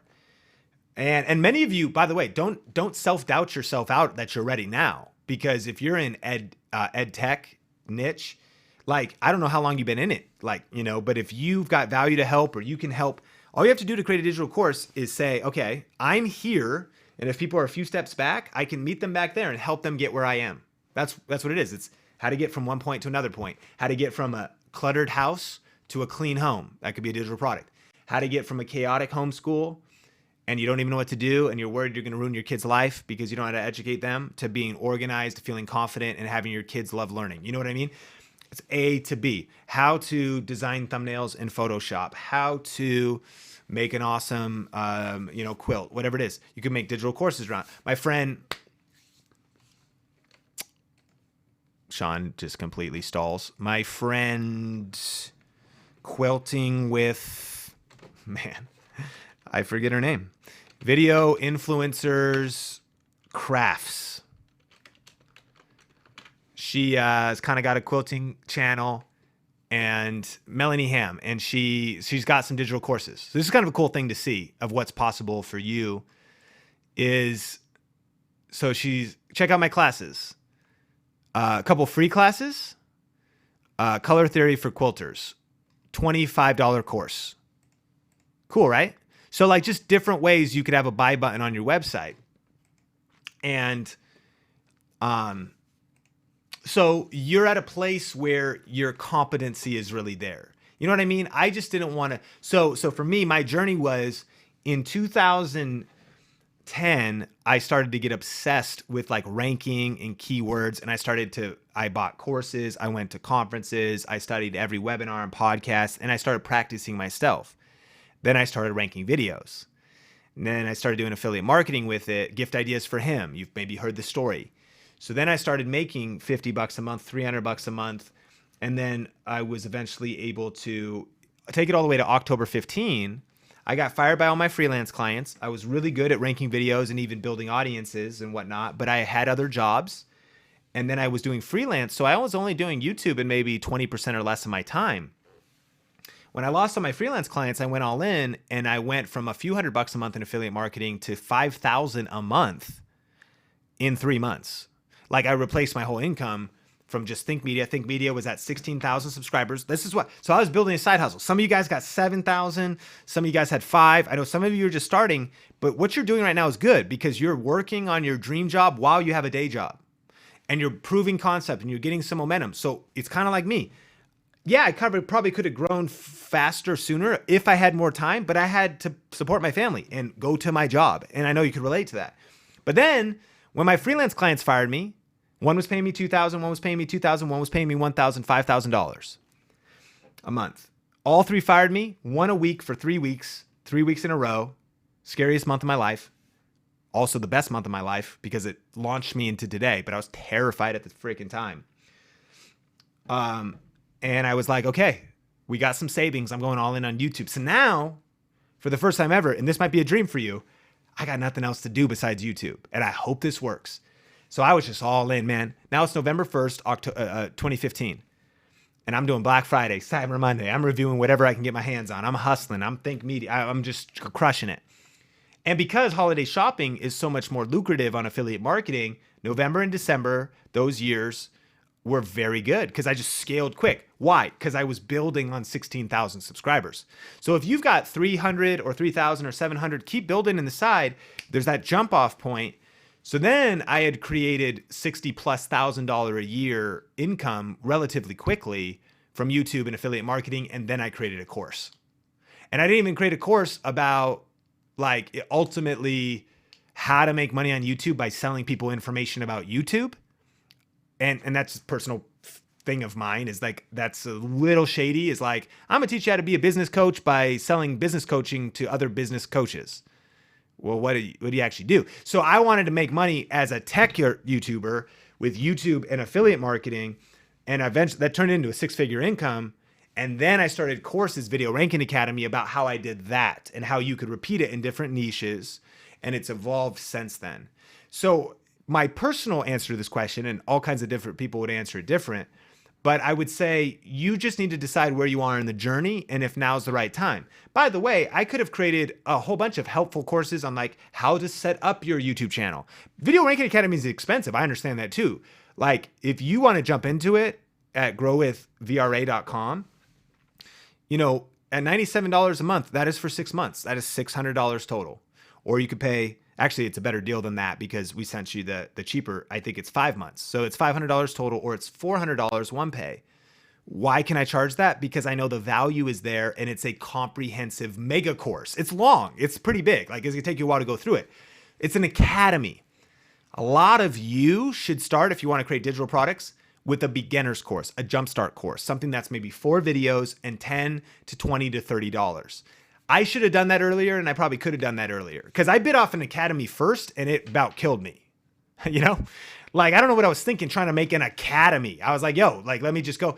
So in hindsight, it would have been like how to set up your YouTube channel for $9.99 with some tips because I'd been doing it for a while. So keep in mind, I wasn't just jumping in the game because it was a trend. The first YouTube channel I managed was 2007 for my church. So I put the chops in. I've been to the VidCons and I've studied and I continue to, and I'm in the trenches. So then you got to gauge that for yourself. I hope that helps. DIY wedding dresses. My niche is wedding flowers. Is that too broad or specific? It's definitely not too broad. I think it just wedding flowers. I mean, I feel like wedding planning is a little bit even better because wedding flowers alone, I also think that flowers is better, if I could say so. Like, and this is not really good, but like flower arrangements, because weddings is just one form, but like wedding tutorial for funeral, wedding tutorial for church, wedding arrangement for a wedding, flower arrangement bouquet or a centerpiece. So like if you could hit different niches, oh, check this little hack out, guys. You put an underscore underneath it and it gives you different keywords. So you go underscore space and it puts it in a sentence. Simple flower arrangement, DIY flower arrangement, silk flower arrangement, fresh, you know. So I actually think you asked, is it too specific? I kind of think, I think that weddings isn't too specific. Just wedding flowers is a little too specific. Did I answer it?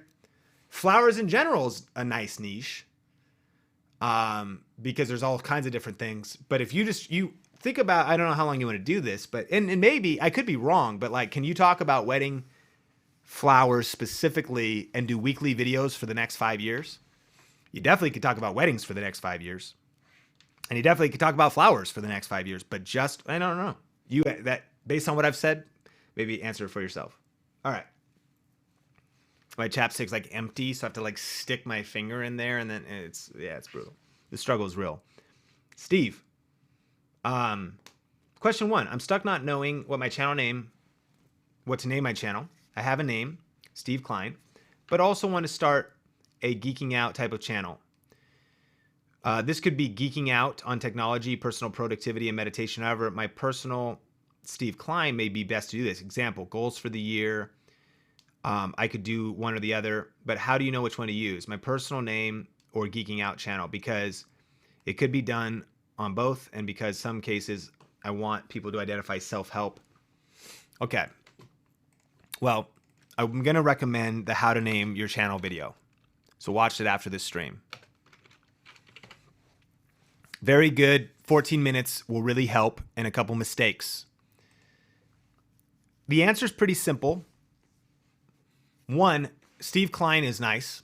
You said productivity. Kind of reminds me of Thomas Frank, a friend of mine. And his channel is called Thomas Frank, I think. Personal brand, yet he's got all kinds of topics on it. So here's the answer. One of the best ways to name your channel is just your first and last name, and it doesn't matter what it's about. You'll build your brand, and you'll become, like, your channel could be named Dave Ramsey. What is the niche? Personal finance and, like, get out of debt. You know what I mean? And then it could evolve.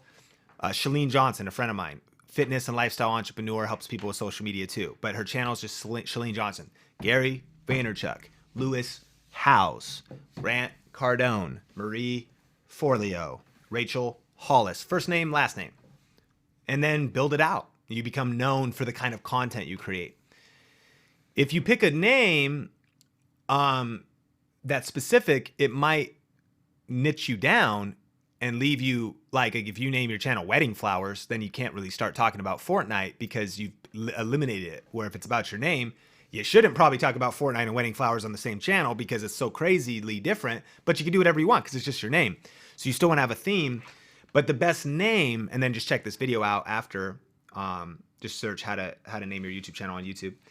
And I like to include the promise of what the channel is in the name. So some of my favorites are like Epic Meal Time, because you know it's about food, but then you also get this idea that it's about like a food stadium of absolute outrageous amounts of food and stuff. Like, that's crazy. So then you got Nerd Fitness, which is less about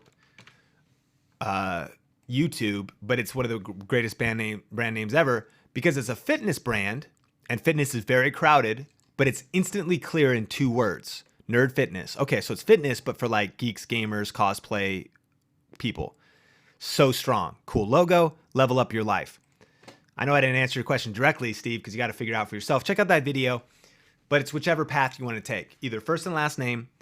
And then you can always name your name Google, because it is meaningless, but now it means something to all of us because we use it and they built around it.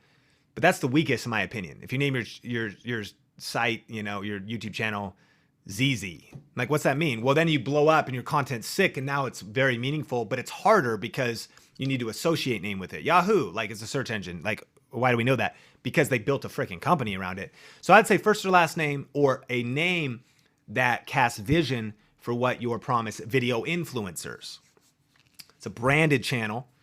And that's the idea too. I don't want to, by the way, I rarely recommend not having multiple channels, especially when you're starting and just generally because it splits your focus. But keep in mind that someday, this is my plan. Think Media right now is having like other people. It's a brand. We're trying to build a media company. We're gonna have multiple influencers on the channel. It can be bigger than me. So you've got Omar in this video that he did it by himself. Think Media doesn't have to be Sean Cannell, but guess what?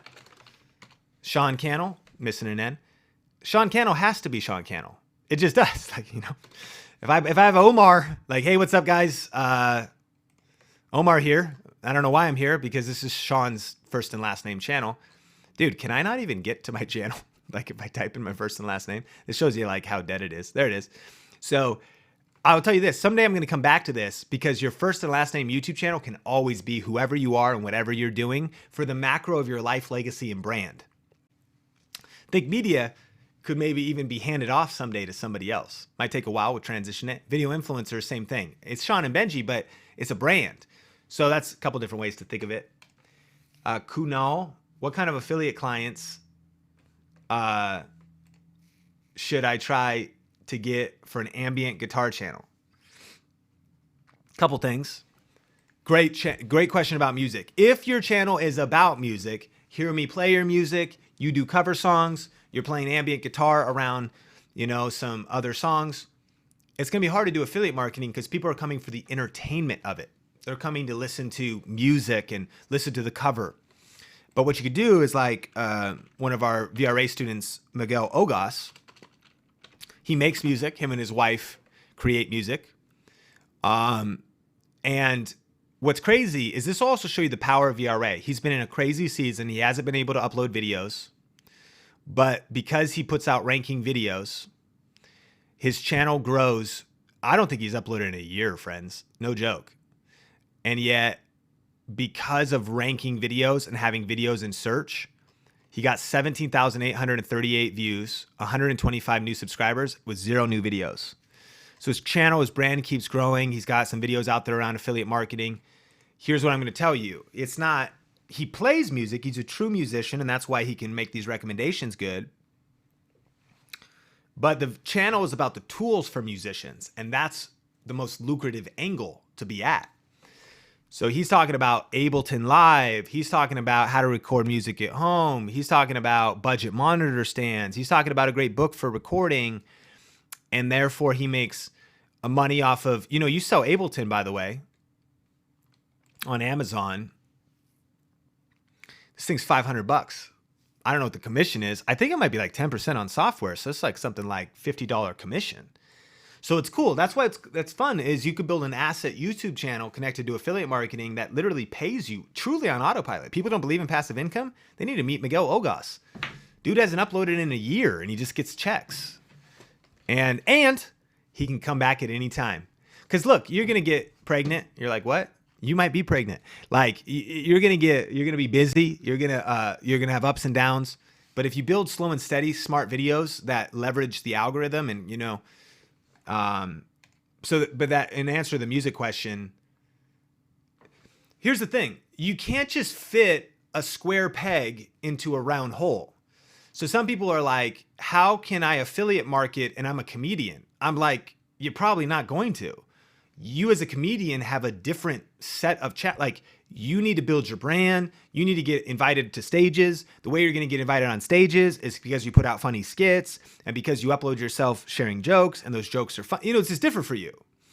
So, and then there's something about like looking down the road and thinking, is there a market here? Is it a lucrative market here? Is there monetization strategies in my niche for what I want to build? And that could mean switching niches because you're like, look, I do have to make this financially viable. Therefore, playing music, unless I'm going to get booked gigs and people pay me the money for the gigs or my song sells like crazy on iTunes, that's going to be hard to do. Then I might need to pivot. So that was a conversation I had with Miguel. He pivoted into a very lucrative angle for music that supports the fact that he also wants to create music, and it supports also his hobby to buy the latest, to buy MIDI keyboards and to buy stuff. So him and his wife can put out EPs and do a couple things. So it's a multi-pronged strategy, Okay, we're coming up to the last few minutes. I'm going to do like 2 more channel reviews and 4 more questions. We're taking it over 2 hours, friends. And just to remind you again, because we are going to come off of here, the 2 things as far as if you're like, okay, I've gone through all the training. I do want to do a next step. I feel like for most here, the next right step, if you want to invest in continued education, is Video Ranking Academy. To get the best deal on that, you just go to growwithvra.com. Secondly, and a little bit different, and I understand that Inner Circle at $50 a month, it's no small investment. But this is who it's right for. If you're a serious content creator and you really want to do this as a career and you want to do full-time as a content creator, business-minded content creator, or you're an entrepreneur, like you're doing real estate, you want to learn the best practices about social media and online business growth and all those kinds of things, Inner Circle's ongoing training. I mean, both is great, but I understand you got to determine the season you're in. If you're more 101 kind of beginner and you want to grow, you want to start generating income, I would do VRA first so you can make things viable. If you're like, I want now ongoing coaching and motivation and if you just want to skip directly to that, I would do Inner Circle. So VRA, growwithvra.com, monthly coaching, Inner Circle, innercircle.live. Write those down, check them out later. Feel free to email us. Feel free to tweet me and ask me questions. And I'll ask more questions about that. I will answer 2 more channel reviews, 4 more questions, but I want to encourage you to stay engaged. In fact, just as a final clarion call, if you don't get any new things, make sure to go through this stuff. Complete Grow with Video and the bonuses. It's still there for you, right? Like, tell me in the live chat too, have you finished Grow with Video? If not, that's your next step. Have you done Video Product Review Profits? If not, watch it. Have you done the Social Media Growth Accelerator? By the way, that is a preview of what you can expect in Inner Circle. So when you go through that and you're like, okay, this is cool, and I would love training like this and Q&A like this every single month in a private Facebook group and ongoing coaching, that's a preview of that. You already have that. It's already in your members area, and if it's not, let us know. We'll hook you up. We'll make sure you get this, and you're here on the live call right now. So maximize this training. If you're like, Sean, I get it. I've been taking notes. I got some momentum. I'm ready for the next thing. Jump into VRA, jump into Inner Circle. And then if you're also like, right now, I just think I need to apply what I've learned from Grow with Video. I'm going to keep going through those things. Then stay in those courses, stay engaged with us, crush it, post those videos, build that audience, generate that income, and then maybe later you can reinvest in your brand and your business to go further faster. That's what I've always done. As soon as I made some money, I reinvested in a couple things. Better production value. So I leveled up my gear, leveled up like my content quality, and better strategy. So I bought conference tickets. I bought plane tickets. I do this every single year. This last year, I went to one of the most expensive trips ever. I'm about to go to a conference that costs $2,500 for a general admission ticket. Why do I say that? Just so you know that like I practice what I preach. I believe in lifelong learning and investing in yourself. And I like to get the best information so I can pass it along to our communities and to people that are connected to us. So I stay sharp and I stay on the edge. But I would never like, that's crazy. That's outrageous, man. A $2,500 general admission ticket. Well, yeah, but it's at different stages, right? So what I would like, don't try to run before you walk, or whatever it is. So once you start building momentum on your channel, I hope you know that we're doing business with integrity. We've got great content, and you could join us at any time in any of our programs, and we're going to help you go further faster at whatever stage you're in. And then in the meantime, stay connected with us. Think Media. We have almost daily videos coming out there with a lot of tech as well as YouTube tips. And then, of course, video influencers. And I would love to stay engaged with you on social media as well. And so those are your next steps. Let's stay engaged. Let's keep vibing. Let's keep hanging out. We're at the top of 2 hours, and we're going to dive into 2 channel reviews first, and then we'll do the final 4 questions. I'm taking these in order. And so I got Lisa McKenzie. Let me see if I can find her channel. Our homeschooling thing. Let me see if I can find it. Here we go. I don't have the link. Maybe you could share it with me. Okay, maybe Susan, can you find that? Because here, never mind. It's here. No, it's not. So Lisa, I don't actually know what her channel is. The next one on my list is Thomas Builds Lego. Lego. Let's go. Okay. Couple things. First observation. Actually, some really cool observations here. Great job, Thomas. It's annoying me that this B is lowercase. It's just me though. Because like, why is it lowercase and the capital L and the capital T? Is that an artistic thing? If not, just change that. You just click on it when you're logged in. Dude, 334 views on your first video. Way to go. And keep doing more videos. That's great. I mean, I see what you're doing here. I mean, it's a great niche. Clearly people are searching for this because this blew up. You're getting comments. That's great. And the promise of the channel is world class, man. Obviously you're building Legos, like, so it's like real clear and you've already got some momentum. So people are liking it. So keep doing it. I mean, got a great promise. Now, I'm sure your parents are involved. No social media connected. I wouldn't mind seeing that. If you want to build your socials too, you might as well. We talked earlier, but here, I mean, you don't necessarily need more, but this is a great promise. How to build original creations, unboxing builds, and reviews of the latest Lego. Maybe it's Legos. Is it Lego or Legos? Have I been wrong all these years? It's just Lego, huh? Oh yeah, you're right. Legos is like not even right. Okay, cool. Great. So the more you know. And Thomas, like, I would say you need some playlists. You already got some. Now, here's a good example of how this playlist could be better.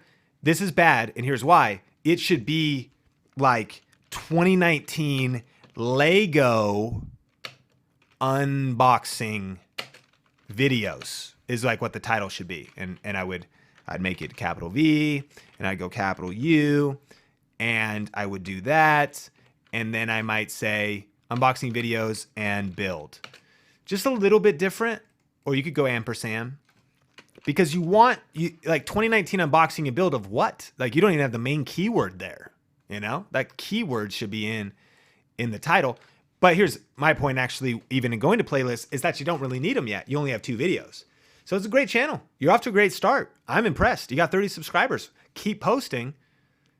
But like you need your next 10 videos up to start getting some more data, figuring some things out as well.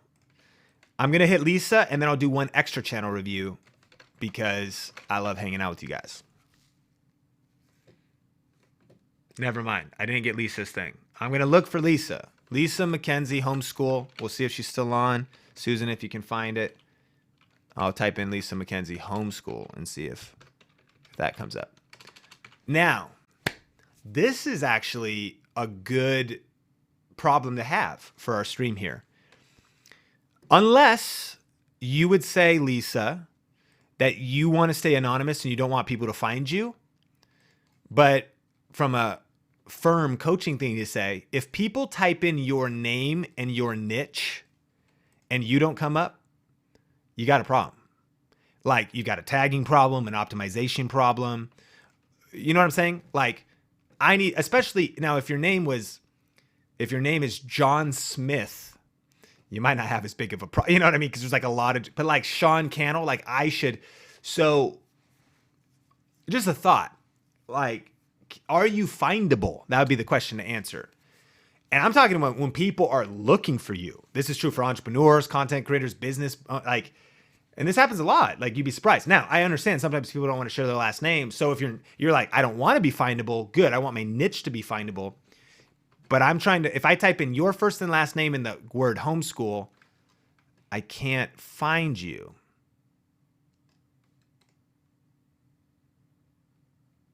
Something to think about.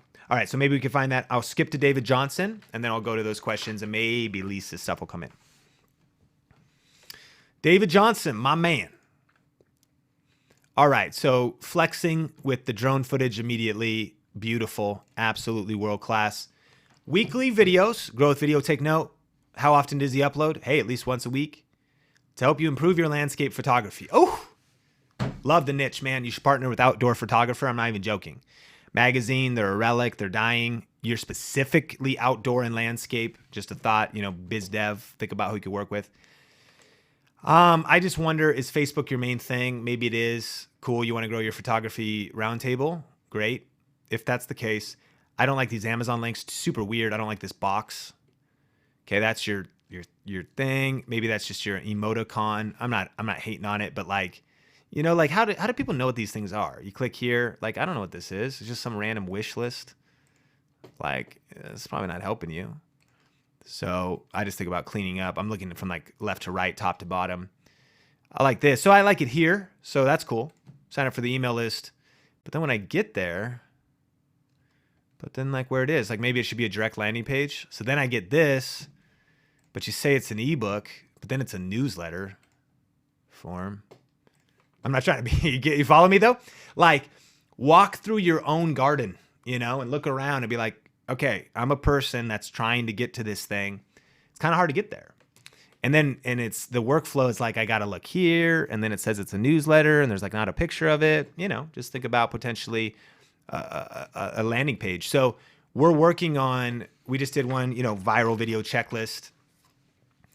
And not that this is the example, but you think about wanting to grow an email list, like build a page out, like build a landing page, and name an email. What do you get in it? What's the cover? What's going on? Just to kind of cast some vision, because I think you should be growing an email list, and I like that it's there. And then what I might do is I might say, get my free ebook instead of Facebook, and then grow your email list right off that. Just an option.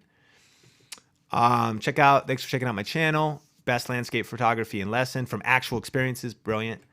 Love this. So this is nice and spaced out, well articulated. I know what you're promising. Huge thing. Huge fan of that. By the way, you don't have to include these things in that top area, but you can still include them in your link list. So you can say, how many do you want to show?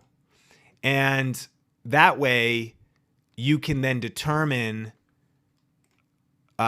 overlay just 2, because you just want Twitter and Instagram or your website, and then it's a call to action and Facebook. Then maybe it's Twitter, because I love Twitter, Instagram, and Facebook because they're obvious what they are. So if someone's like, I love Facebook, I'm going to jam with you over there. This could be a call to action to your email list. Want to grow on YouTube? Want to be a better landscape photographer, and then you could control how many are overlaid on your art, and then what the links are here. So just going back to you, then I love that you got a link that declares your best lenses, your favorite cameras. So keep rocking with that. And I also would recommend you sign up for the Amazon Influencer Program. I need to actually optimize my page, because now it's really good. You used to just have one page, but now you can do categories, and you would clearly get approved. And that would be maybe even a better experience. That's Amazon Influencers. Grow a video. Anybody can apply, but they do want you to have a little bit of momentum, usually a little bit of momentum. And so introducing Amazon Influencer Program, big recommendation for you, David. You'll love it, and really relevant to your channel. You got your community tab. Congratulations. Use it more. Why not? Last post 2 weeks ago, last post 4 weeks ago, post at least once a week. There's ways to post even of videos that you've already posted, because look, all your subscribers are not on at the same time of day. So if you hit 10,000 subscribers, you get a community tab. If you get a community tab, you can post whatever you want on there. I think minimum is daily if you can do it. So you can do surveys, really engage your audience, but you can even relink. See, this is relinking to a video that also already came out. So you could do it later in the week, different things, mix it up with photography. So once you hit 10,000 subs, definitely maximize it's kind of low-hanging fruit to boost your view, low-hanging opportunity to get more views, to engage with your audience, to get feedback, to let them vote on which video they want next, things like that. Really good titled playlists. You're following the searchableness. I like that. Mirrorless landscape photography lenses on a budget. I'm not confused about what this video is about, so love that. And then let's hit the videos up, man. You're killing it. This is looking really good. I know you can feel it's a competitive marketplace out there, but it's a big world. You clearly know what you're doing, and it looks like you've got a vibe and you've got momentum. 8 uploads, good cadence. As a concluding thought, I want everyone to shoot for that 1 video a week. David's killing 2 a week. That's a good pace. I think that's a great pace to settle in on, because there's a million other, even if you're doing YouTube's going well for you, then it gets so complex, man. You got emails, and I don't want to complain. It's not complaining at all, but there's the whole business development side where you can't just focus on the front end stuff. You got to build out branding and other things. It's a great cadence. If you can just keep up that 8 a week or 8 a month, 2 a week, loving that. And then just sit back for a second, man, and I hope you do, and just be proud that your channel grew by 1,140 subscribers in the last 28 days, and you've got 56,000 views here. I'd keep doing more of what you're doing. Look for video opportunities. Not to sell you VRA, but like if you're not in Video Ranking Academy, it's the perfect course if you're anywhere from 5,000 to 10,000. It's also perfect if you want to get to those numbers, but it'll be like gasoline to what you already have going. My assumption is you're making money with affiliates. You're making decent money with ads. I mean, decent in the sense of a couple $100 a month, or like $100 a month. Let's guess David's income. Here's how you guess it. This niche is probably $5 CPM. By the way, you're not allowed to share your CPM, technically, publicly. Don't do that. I've had friends get their channel just community guideline. They couldn't live stream for like 6 months. But 56,000 views at like a $5 CPM, $280 a month, right? So I'm guessing he's making between $200 to $400. And it depends on the time of the year. Christmas, it might go up. But everything's about scaling now, right? Everything's about growing, just more video ideas, jumping on trends. For you, things, because this is also my industry, it looks like you got some Canon, but focusing on, some people are like really going all in Fuji. Some people are like planting their flag on Nikon. It's a little more, that's niche, well, it's heavy for photography, but if you're video and Nikon. So thinking about just how you can stand out and bring different angles, different products, but everything, I mean, brilliantly easy to read. Looks like you're titling and optimizing things well. All of this is just looking great to me.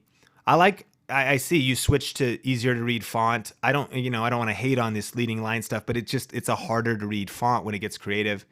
Then again, if it's like this workflow one, because it's just one word and it's all like, that's a little different because it's big enough to read. It's real creative. The black and white one I really like. This stuff kind of disappears at times. Like this one's a little messy feeling and like harder to read. So I do like, I again, clarity over creativity, in my opinion, to engage people. Use of color, like with the yellow here, really good. And yeah, man, just keep crushing it. That's really, really awesome. All right. Hey, I'm going to answer a couple more questions. Checking in with you guys. How's the video stream looking? Can you hear me? How you feeling? And we're landing the plane on a couple more questions, but I want to make sure you've got me loud and clear. Getting a few reports about the quality of the video. And let me see if we can still jam with me in the live chat. Here we go. I see myself here. Looks like we're going. Susan, let me know. Couple last minute questions. Tour with me. How do I upload a playlist that isn't even live yet and then one that's live? I can't ever seem to get it to work. Well, you can't really upload to when your video goes live, you can add it to a playlist. I don't understand the question.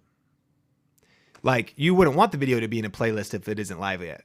So then when you make it public and you put it in the playlist. Now you can do that as you make it public. In YouTube, you're titling it. You could say add to playlist immediately. So you could always do that. And then if it doesn't work when it goes live, then just go back and add it later. That's what I'd say. The budget bounce. If you want to add a related series to my channel, that is a much narrower niche. How should I have several videos lined up before it's ready? And start that series to give it a best chance? Either or. I think that you could always just call it a series, put one video in it, and come back to it weeks later. Although, you might build momentum around it so one of the things we're doing now is we have what's called the affiliate marketing series on Think Media. I took actually one talk I did, cut it into 3 parts, and then week 4 is going to be just a Q&A about affiliate marketing. I'm releasing one a week, and we're kind of building some momentum around it. This is the best time. It's taken me 10 years, friends, and I got a team helping me, and I'm getting ahead now, and now I got a series that's coming out once a week for 4 weeks. In the past, I would say this is our tripod series. I would review one tripod and then I wouldn't add another video to the series for months later. But I put them all to a cluster together like best camera series, whatever else. So it's either or. I don't think you need to worry about it too much. The one reason to do it in a sequence is people could get pumped. They could expect the next video in the series each month or each week. and you could build momentum, and they all kind of link together. And for some homework, a couple things I want you guys to do. This will really help. One, I call things that are a playlist a series. So when I say I've got a vidIQ series, there's only one video about it in it. So someday I'll do more videos about vidIQ, but like the how to shoot better videos series, DSLR settings, get started in video production, shoot better videos outside. I might not do another actually how to shoot better videos for 2 months. But when I do, I'm going to link to this playlist. Got it? So I kind of have the categories in the series on my channel that I can add to later. Additionally, what I would say is watch, just because you got to be here on this call, you're getting some insider looks at things right now, right? Watch the affiliate marketing series and watch how I'm releasing it and how I'm working it all together. What I say in the video, what I say after the training is done, in just the effect that I call to action to the playlist. Like, hey, if you want to watch other videos in the series, how the end card links to the affiliate marketing series. And then in that series, this is kind of cool. I have some of my older videos, but I'm going part 1, part 2, part 3. You can add little notes. So I'm saying part 1, affiliate marketing training from VidSummit. So it's labeled. So part 3 comes out next week. It'll go right here. These ones are in here too. And then etc. So a couple thoughts on series. Jarrell, when is the best time to get started with affiliate marketing? Number of views and subs? 50 to 100 views, 500 subs plus. Momentum is the key.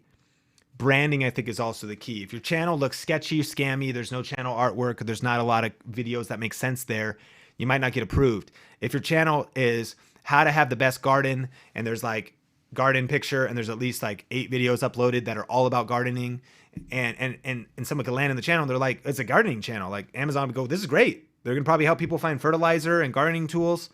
Approved, and you got a little bit of momentum and views. That's when I would apply.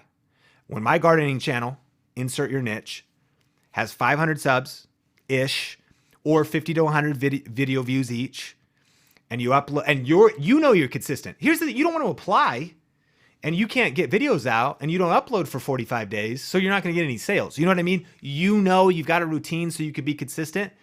Then you got a strategy that'll really crush it once you apply. Then you apply, and then start posting videos to get those sales as quick as possible so your account stays approved, because you need to make a certain number of sales within a certain window of time. Stephanie, what's the normal rate of growth? How do you know if you're just newer and need to give it time, or when you need to re-strategize?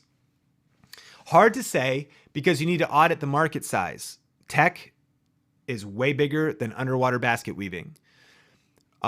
Gaming is way bigger than personal development and entrepreneurship. That's actually still kind of a niche. Like, a lot of people don't really want to work on themselves, you know? YouTube tips. There's nobody with 1 million subscribers with a YouTube tips channel, you know? Daryl, Tim, Roberto, Sonny, like no one's got it. So like if someone that has a channel devoted to YouTube strategy, and they're like, well, why don't you have it? Well, nobody has 1 million subscribers. Think Media will give us this year. That's a big race, because, well, not a race, but to do it by the end of the year, because at 750,000, I mean, you still need to get something like 35,000 a month to get there by the end of the year, which is like just scary. And so, well, it's scary if, you know, you're like, here's you, I'm not complaining. But the point is, so if I audit my niche and I think, well, shoot, why don't I have, well, what is the largest channel? I gave someone coaching. They were doing e-cars, electronic cars. And they were like, why aren't we bigger? And I was like, well, what's the biggest channel in your industry? And at the time it was like 300,000. And I was like, well, then why are you so worried about, like, you got 30,000. If the biggest is 300,000, then you're like in the top, you know, you got 30,000. So you got to audit your niche, your market. How big is it? And then rate of growth almost doesn't bother me at all. It's just, are you growing? So we talked about like that Miguel Ogos channel and that tab of, you know, my friend who's got music, and he hasn't been uploading, but he has a lot of ranked videos. So, you know, you're doing good. You've got a level. What I'm looking for is just proof of concept. Like, if you get new subscribers every month, and if you get hundreds, let's say, and once you cross that 1,000 of views a month status, then just do more of what you're doing and get better. Because now you're like, okay, now I got something that's working. Now I just got to optimize it, strategize it, perfect it, skill up, get better on camera, level up my gear, and just keep tweaking it. When you want to re-strategize is if you've been uploading, here's when I would do it. You've uploaded 25 videos in a topic. You're getting no views. You're getting no growth, 25 videos. It's not breaking through. It's not working. The niche is kind of cloudy. You might want to slow down, 25 to 50 videos, but you got to give it 25 to 50 videos. You got to give it a shot. Check this out.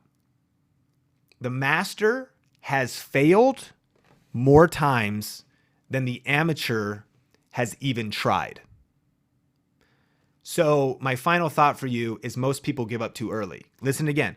The master has failed more times than the amateur has even tried.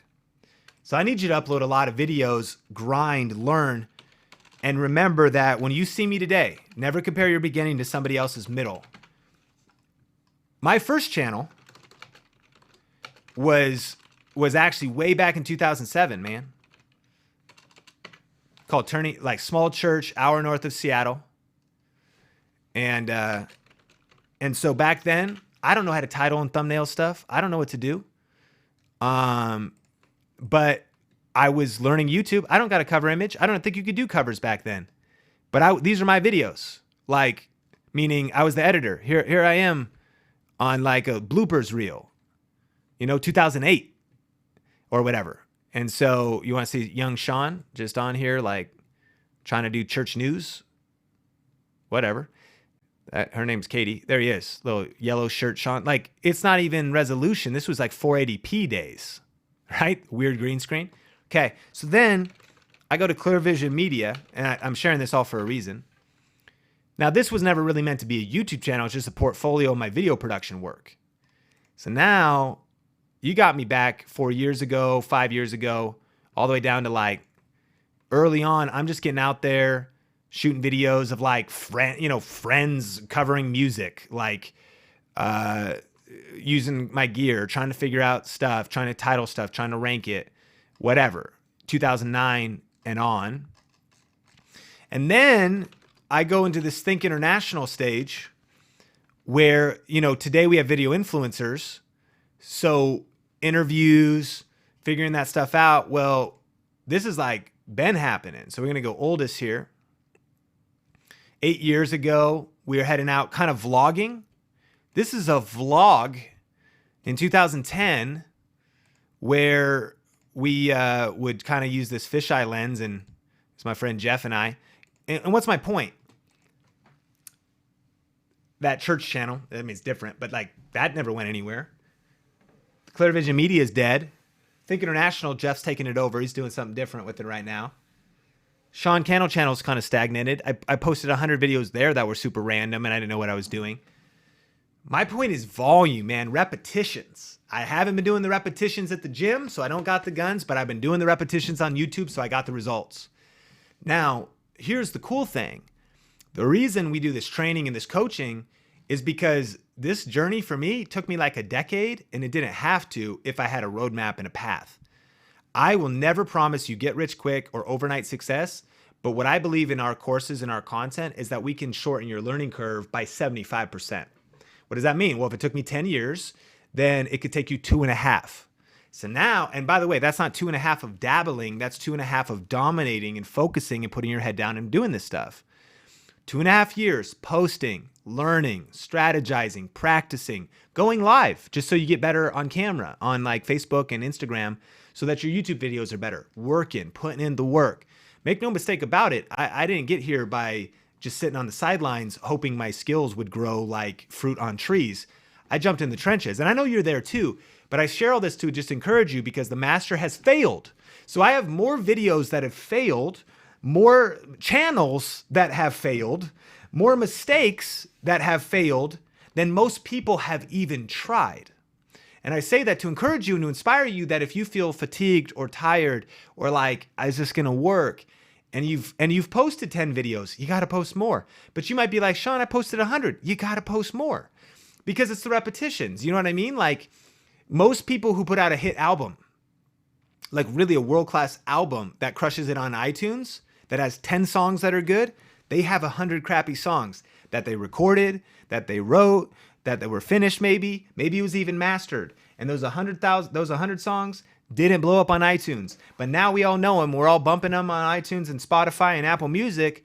Why? Because in their hidden season, before they ever grew up, they were growing roots down into the soil. And so be patient, keep watering, keep working on your craft. And so that was a long answer to, should you give up? I don't know. But most people, I think, give up too soon because you haven't even put in enough repetitions to get some momentum going. Last 2-3 questions. I'm already way over here, but here we go. Rapid fire. Bryce, Fermi, Brittany, and we're done. Do you think we should pay other YouTubers for promo? No. Fermi, musicians with lots of interest. Is it too much to create different playlists or video series on my channel? Musicians who read books, product reviews. Well, here's the thing. No one's actually probably going to care if you're just a musician who reads books. Now, if it's books about music and that's on niche, but that sounds like a different channel.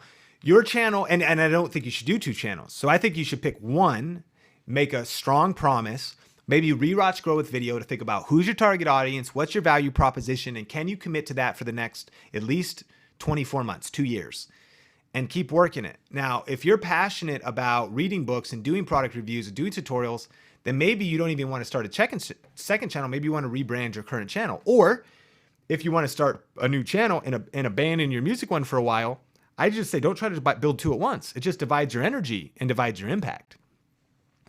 But go through Growth Video again to get clarity on, you need that focused niche. And clarity is not easy either.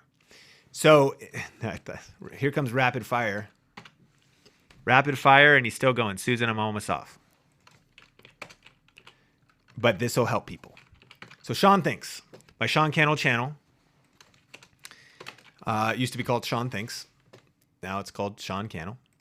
And I want you to see why, if you don't know your niche and it's hard to get clarity, my journey on this channel.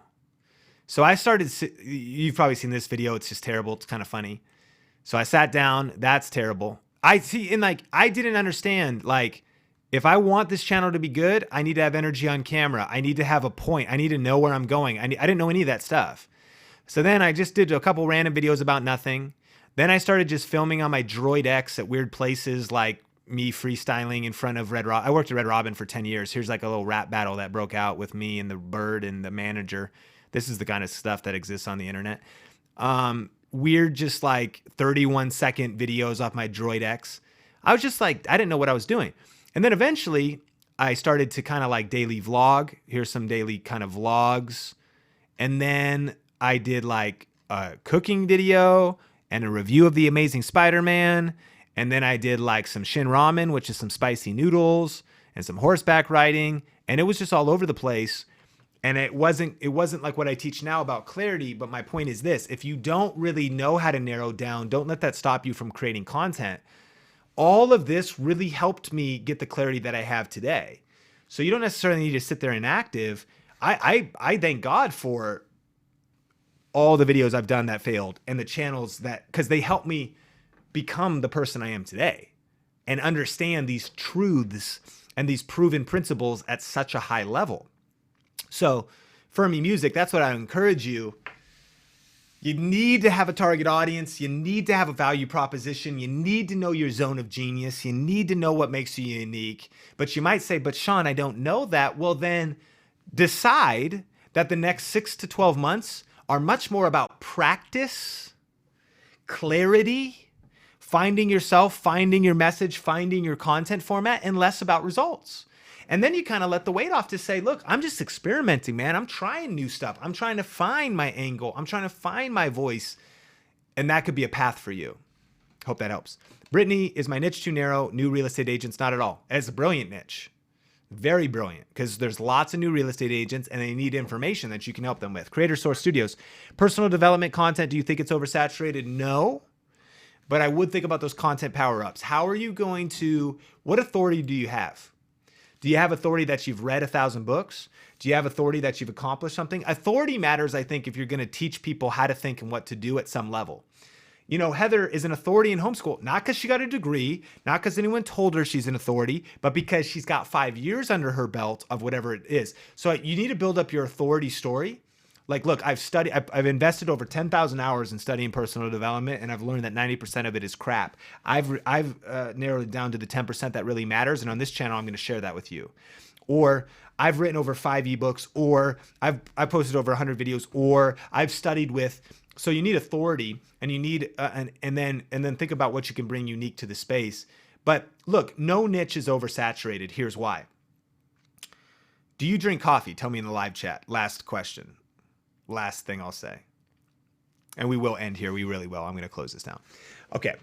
But this is really good kind of way to conclude. Is my niche too crowded? Well, let me ask you this. Do you drink coffee? And if you drink, and many of you probably do, some don't. How many people around the world drink coffee? Like the majority, like 50%, 70%. Okay. So you've probably heard of Starbucks, right? What do they serve? Coffee. You've probably heard of Dunkin' Donuts. What are one of the things they're known for every morning? People stop there? Coffee. You've probably heard of your local, you could think of your local hipster coffee roastery here in Vegas. It's called Mothership. And I can go down there. Super hipster, man. Paintings, like the walls all creative. Everybody in there is like super hipster, gauged ears, tattoos, little waxed mustache, arm tattoos, nose piercing, foam art, highest quality of the beans. You know what I'm saying? Mothership coffee, Starbucks coffee, and Dunkin' Donuts coffee. They all sell coffee, but all three are radically different. Starbucks, kind of expensive, same all the time. It's like the McDonald's of coffee. Not the best, not the worst. Some people hate it, but like it's consistent. Dunkin' Donuts, a little bit cheaper, good coffee, but like definitely an on-the-go vibe, not the same brand as Starbucks. And then Mothership is the most expensive. It's an experience, it's local, and all three of them are winning. One of them has a local boutique store. One of them, the other ones are nationwide chains. What's the point? It's the same niche. So I don't care if it's personal development or whatever it is, but what you do need to think about, and this is some homework, is you need to think about building a brand. You are a brand. You are the CEO of You Inc. You're building a personal brand. You're building a YouTube channel. And that brand, the way it looks, the way it sounds, the way the videos are, what about you makes you either Starbucks, Mothership, or Dunkin' Donuts, or Pete's Coffee, or Seattle's Best? And and here's your main question. Is there a market? Do people drink coffee? Yes, there's a market. So then how can I tap into that market and just bring something a little bit different? Some people want to learn from a woman. Some people like to prefer to learn personal development from somebody of a certain ethnicity or background, or speaking a certain language. By the way, there's a lot of opportunity in non-English speaking YouTube channels. That's different. There's a lot of opportunity in people sharing wisdom that are older in years. There's difference in, my friend Caleb Maddox is a young personal development coach, and he's like 14 and he's written like 14 books. You know what I mean? He's speaking on stages. So you have like the young kid side, or you got like and anything in between. Different backgrounds, different belief systems, personal development from a Christian standpoint, personal development from a different, you know what I'm saying? So you need to, easier said than done, but I need you to do the work. I need you to go through Grow with Video and do the worksheets, because you have access to that course, or join me in Video Ranking Academy and Inner Circle and keep building your brand. But whatever you do, you want to build your brand and carve out your angle. It's not going to be easy. I just told you my journey. Friends, I've been on this journey. You're going to get there faster because of this call if you do the work. But make a map. How can you be different? And when you don't know how you can be different, post content anyways, but keep carving out your unique difference. So now you eventually become Starbucks. And Starbucks is this global corporation, and that's your vision to like build this crazy channel. Or it's a local boutique coffee shop that serves people, that loves, you have a vibe, you have a niche community, they like your unique style, your unique way of doing things, and you got 5,000 subscribers, you got 10,000 subscribers, or you got 1,000 true fans. Remember that homework? Read that article after this live stream. 1,000 true fans, and now you're able to make a living and do this full time. You don't need 1 million subscribers, you just need a niche. And so I'll leave you with that, friends. You know, I know we had a lot of questions. Obviously, so many people here. I want to thank you so much for investing in the Grow with Video Holiday Bundle. I want to remind you to go through the training, because I know that not all of us have finished it. And then I want to let you know that if you want to join us in Video Ranking Academy or Inner Circle, grow with VRA, Video Ranking Academy, growwithvra.com. Susan will throw that link in there, and then, or innercircle.live. But please, no, of course, no pressure. If you're ready for that next step, you want additional training, that's there for you. If you haven't finished Grow with Video, finish that first, and your other bonuses. If you want to get a taste of what Inner Circle is like, and just because it's a great training, use your social media accelerator, because social media will help you in 2019 get more awareness over to your YouTube channel, as well as build your influence cross-platform so you're diversified and not all your eggs are in one basket.